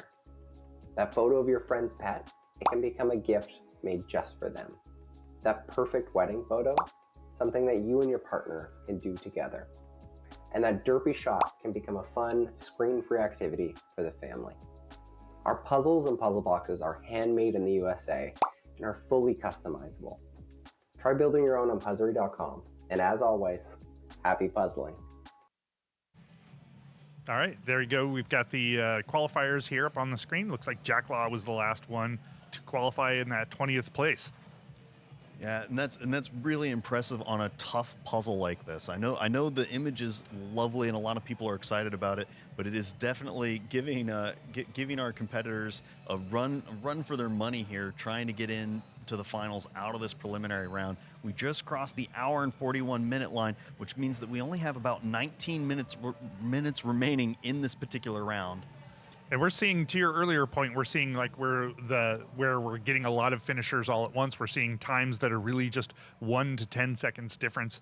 So this is where those, if you want to get those last places in things, every second counts. And it looks like for this puzzle, probably every connection will count, because a lot of places will go towards people won't finish in the time, so we'll go to a count of how many pieces they have left. Person with fewer pieces left ranks higher. So every connection you can make, any connection of 2 or more, even if they're not in the puzzle, counts as a connected piece. So anything you can do at this point to either finish the puzzle, obviously, but then drive to just making connections between pieces will work to help you rank up. So it's not just about finishing the puzzle or not. There's every incentive to go as fast, as hard as you can, all the way up to the finish. Absolutely. You can see that this individual trying to get those last 4 pieces or so into the puzzle. That bowstring is drawn tight, and they're just going to let the arrow fly to get these last couple of pieces in. Can they keep it in under the hour 42:25 line? There's a piece missing. They're trying to hunt it down. They can feel the hole with their hand, but where's the piece? It's hunting around. Our judges have a 10-second timer running. There were 2 pieces in the bag. There's 2. There you got it. Yeah. It's over on your left. So the race is going to be when the judges hit the initial time. When the judges hit the initial clock, has there been 10 seconds passed since they started searching for those missing pieces? So their final time might be little less than what we saw on the camera, just based on the fact that there were missing pieces. And we don't want to over-penalize our competitors here. Yeah, the only time that would be any different is if there were multiple missing pieces all connected to each other. Then we would consider that a manufacturing error, because if you are skilled enough to make a bunch of pieces missing all next to each other as a puzzler, then great, you can cheat in that way. But usually when pieces that are right next to each other are all missing, that is an indicator of a manufacturing problem, not a lost piece. Yeah, we've had some people in the chat mention that They didn't get to see their buddy finish on camera. Our crew is running around trying to catch the finishers. Like what Rob was mentioning, we had several people finish within a few seconds or a minute of each other, and there's limited resources, so they were jumping around a little bit. I highly recommend, if you're interested in watching puzzling, go on to Twitch and look up puzzlers on Twitch. Like Radical Puzzler was streaming their competition the whole round over there. You can follow people individually, and we're going to keep improving over time, and this is just really exciting to see so many finishers come rushing in here towards the end. We're at the hour and 44-minute line, and it looks like JD Armstrong is down to just those lion outlines, those squiggles on the random cut that causes some trouble. But the bigger, all of the pieces that are in this upper yellow and red area look like it can be done through shape work, but that lower left, the lower left-hand corner and that blue might need to be a little more discerning in order to get through that. JD has one of my all-time favorite stories with respect to puzzling, because he legitimately attempted to go to memorize a 500-piece Ravensburger, and so he spent weeks and weeks hard committing to learning what every piece shape was, where it went in the puzzle, and he worked that so hard, only to find out that the piece shapes, Ravensburger uses the same general shape every time they do a cut, but that it's all handmade. So the little tricks that you would look to find a specific piece don't hold from one cut to another. So he learned a ton about the puzzle, and the process was amazing. If you ever get a chance to ask him about it, please do. But he did end up not finding it as valuable as he had hoped he would. Well, I'm going to make a quick room announcement, letting them know that they have time left, and then we'll get on to a guest here. All right, well, I'm not going to wait. Oh, man, I've been able to say this all day. Puzzlers, Isa you're doing great. We have about Welcome 14 to the test. minutes and 30 seconds remaining Is in my the volume round. okay? Keep Your pushing volume as is fast as great. you can. Yeah. Every piece counts. Yeah, well, we are rooting for you. I was never going to get the tongue roll, but I appreciate you set me straight there. So, how did you like the puzzle? It was so pretty. It was so pretty. I think I've said before, if it's going to be a tough one, it had better be a nice image, and this one sure delivered. So, what was your favorite part about this image? I think I had a moment where I was like, okay, what can we do? What can we do next? And I thought, eyeballs, all of the eyeballs. So I went and searched for all of the eyeballs and all the little ribbons and stuff. And that it wasn't boom, boom, boom, boom, boom, because it was not that speed of puzzle, but it was like, okay, we're not stuck. We got another one. Let's go. So that was fun. That was enjoyable. And it's weird. I think I have more. It's not so much what did I enjoy about the puzzle. It's more what did I enjoy about the puzzling experience. Oh, tell me that. Yeah. So I had these moments where I'd have these piles that I'd sorted out of part of the gradient of the solid of the background, and it wasn't going, and then there'd be this burst, and it would be like boom, piece, and it would all come together really quickly. So if you had a pieces per minute chart for me, it would have been like some pretty lows, and then boom, boom, boom, boom, boom, and then back down, and then back down, and then it all came together, and so it was like that. It was like a paucity in speed and bursts of speed. We did catch you in one of those bursts of speed, and I was like, oh, look how well Lisa's doing. Oh, and then they panned away, right? Well, and I'm sure we probably, just to balance out things in the universe, came back at some point to see you in a doldrums area. But, oh, nice. The one that I noticed you were moving along quickly on. Yeah. What were some of the more challenging parts of this puzzle? I think part of it was just the cut.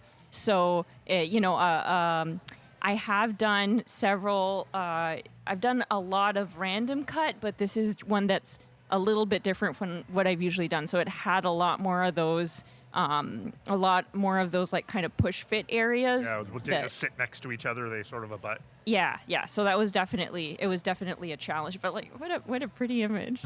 Yeah. So I see you brought a friend. Oh yeah, this is Albert. Albert.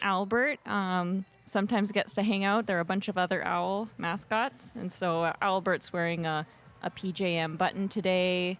And then Cobble Hill that we picked up last year, and a Twitch streamers button, I think. Yeah. Fully decked out. Yeah, fully decked out. He wears my buttons. I don't wear them on my lanyard. That's his job. Oh, yeah. It's good that he has a job, and also support, I assume. Oh yeah. So did you have goals coming into this particular round? Well, Jim's heard me complain a little bit about this. Oh, tell us. Yeah, so after Nationals and World Series, I kind of decided to take a break. I had a ton of 500s, but I had this growing to-do pile of 1,000-piece puzzles and woodcut puzzles and ones that are just a little too tough to speed puzzle. And I thought, I'm going to give myself a break. I don't want to burn out. I want to do these nice slow ones. And then I started doing a few competitions again, and I was slower than usual. And I thought, that's not fun. And so this is kind of on the end of that. And I think last week I said, okay, I'm done taking a break. I want to get back into the speed puzzling. And so I was trying to be realistic. I thought I might not qualify. I've slowed down a bit in the last few months. But I ran a Portland Jigsaw company 6 times over the last couple days.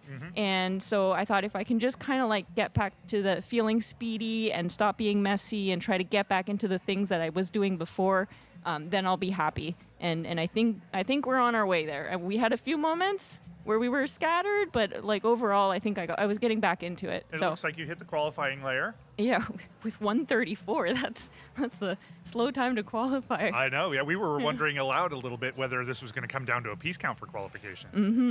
Well, and even at 134, the top time here was just under 55 minutes. Wow. So the entire field was shifted pretty dramatically. So you did really, really well, especially considering how tricky this one was. Yeah, I think that was Hannah, right? And Hannah puts up times in like the all sorts of the 30s pretty regularly. So yeah, that's sounds like a slow one. Yeah. Did you find that the break was good for you in sort of getting you back into the desire to do more speed puzzling? We'll have to say TBD. We'll have to wait until the empirics land for that one. So I can only like tell you how I feel. I'll tell you that I am feeling I very. guess that's what I meant. Did it put you in a good headspace? Like, do you feel like it gave you a desire to come back? Yes, I'm hungry, like to be speedy again. Like that was really fun. I did some beautiful wooden puzzles, but that's enough of that now. Yeah. So, what does your day look like today?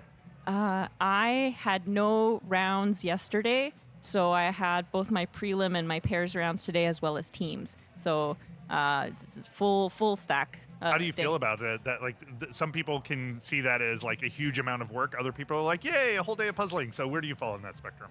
Yay, a whole day of puzzling, 100%. Yeah. So you don't feel like having this is going to be draining you as the day goes on and making you less optimistic, or like in any other way, sort of dragging you down. You're happy to be, and actually you're moving from individuals to pairs to teams, which seems like it brings its own energy ramp up as you go. Yeah, I'm very excited for the teams and the pairs because I'm getting to puzzle for both of these rounds with folks that are usually geographically very distant from me, who I never get to puzzle with in person. And so I'm looking forward to it in that dimension. Who are you puzzling with? And tell us a little bit about your team, your mascot. Give us a little background on your team. Yeah, I think some folks, I'm not sure if you've seen this is our Twitch Puzzler shirt. Long backstory. This is the sheep in the corner of, I think it's called Happy Yarn Shop by Nathaniel Mortensen. And Happy Sheep Yarn Shop. Yeah. And I think we were on Hannah Doyle's stream on Twitch, so context Hannah Doyle live streams on Twitch, and then we're all watching her, and it's really fun. And we got into a discussion where we had a long lore making session about the origin of this particular sheep on a puzzle, yeah. And we called him Lloyd, and it's been an inside joke ever since. And so we all had Nathaniel Mortensen very generously let us put his sheep on a T-shirt, and so we all have these Lloyd T-shirts, and I think we'll be wearing them unless somebody forgot. I think your owl's in the way. If you want to send him aside, there we go. Now we can see the shirt. Yeah, there it is. Perfect. That's amazing. Lloyd, yeah, and so and the team.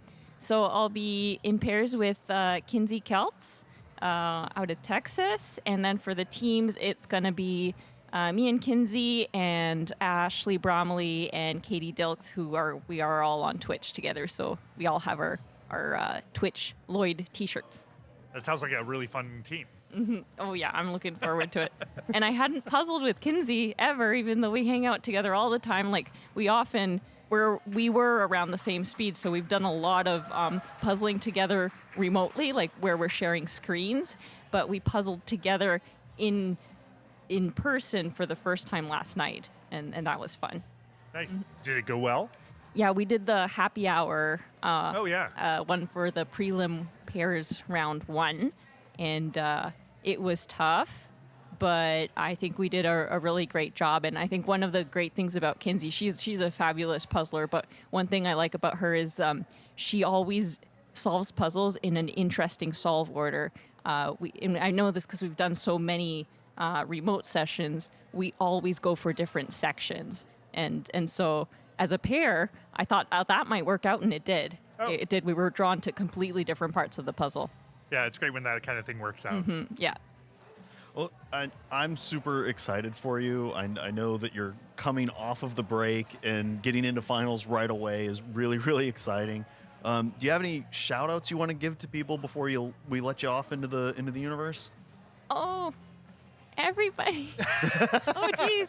Issa would like to thank everybody in the world. Everyone. Yeah, all the Twitch puzzler friends and and I've been here on the West Coast, and it was lovely to get to hang out with some West Coast puzzlers, to shout out to all the West Coast people. And maybe a husband. That, the radical husband is here. Sorry, that's an inside joke. That's because it's my username online. My husband's here for the third time at a puzzle competition, I think. Oh, yeah, that's amazing. I appreciate him coming all this way. I don't know if he knows we're talking about him. Well, soon. Yeah. All right, Issa, where can people find you? I am Radical Puzzler, all one word, on Instagram, where I'm on day 605 of posting a different jigsaw puzzle every day, and I'm also streaming on Twitch on Radical Puzzler TTV, all together. Awesome. Issa, thank you for joining us. Hey, thanks for having me. Good luck on the rest of your day. Hey, thank you. Thanks You and too. congrats. Bye. Thank you. All right, looks like we're down to the last 5 minutes. Oh yeah, I gotta run over and let the Go tell people happen. stuff. Yeah.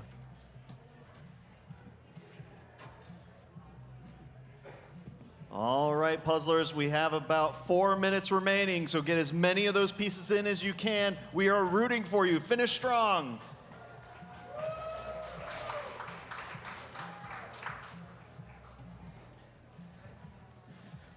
You can hear in the background the crowd cheering on the remaining puzzlers, trying to bring them into the final stages of this, getting as many pieces as they can, and also jamming out to the sweet tunes going on in the background. Yeah, it's funny. Earlier we had Eye of the Tiger, which is my wife's favorite puzzling song, so I know that she was jamming out to that.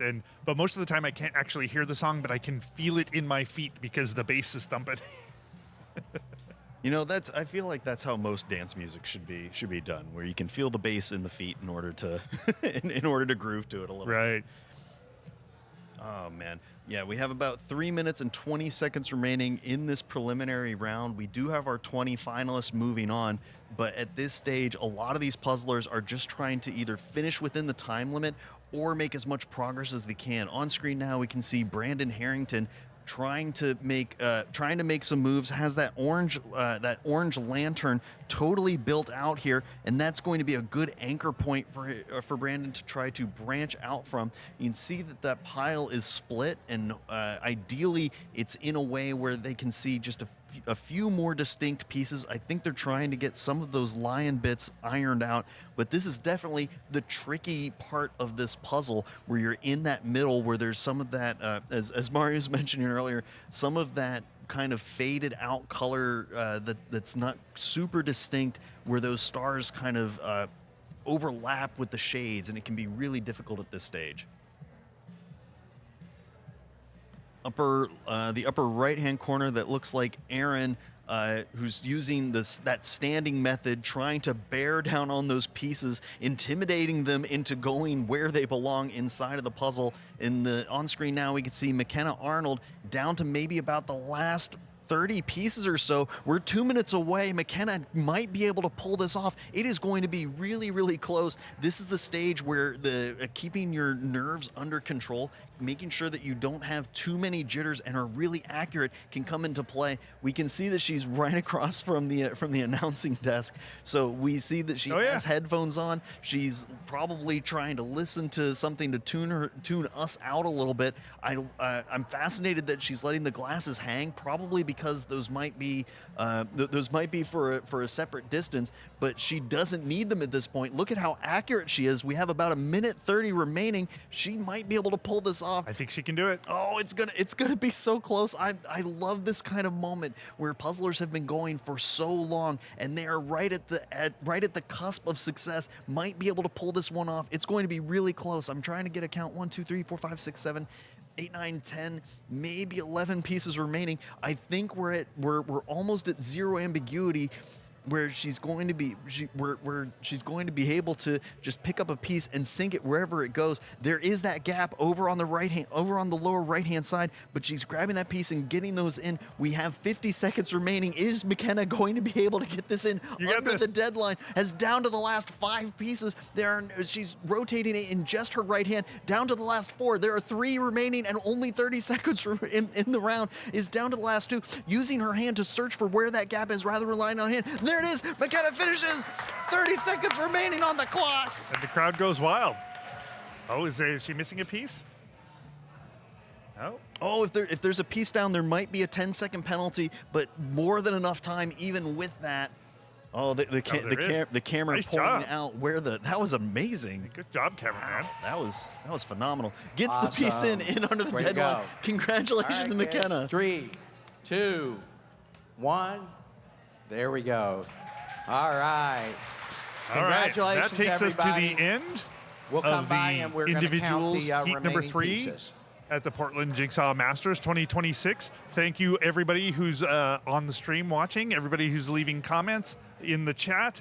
We do enjoy your presence. Thank you for adding to the whole thing, and thank you for contributing your time and energy to this. Thank you to the Portland Puzzle Company for putting on this competition for the 3rd year in a row, allowing us to have this extraordinary event, which is not just a great puzzling competition, but a great place to come out and meet and hang out with people. Thank you to our sponsors and to all of the volunteers out there who are really the backbone of how this event gets made. So we couldn't do it without you. We appreciate it. And speaking of appreciating people, Jim, thank you so much for joining for this round. We're back again in actually a fair amount of time. I want to say like 45 minutes for the duos round 2. Oh wow, that's a luxurious amount of time to send all the appreciation and adoration towards Rob Shields. Send him as many DMs as you can at Peace Talks. You might be able to listen to about half of a podcast episode that he has in that time, and then come back and chat with him about it. Yeah, listen to the Jim and Mari episode. It is worth a listen. Thank you so much, Rob. Thank you, everybody. We'll see you back in a little bit.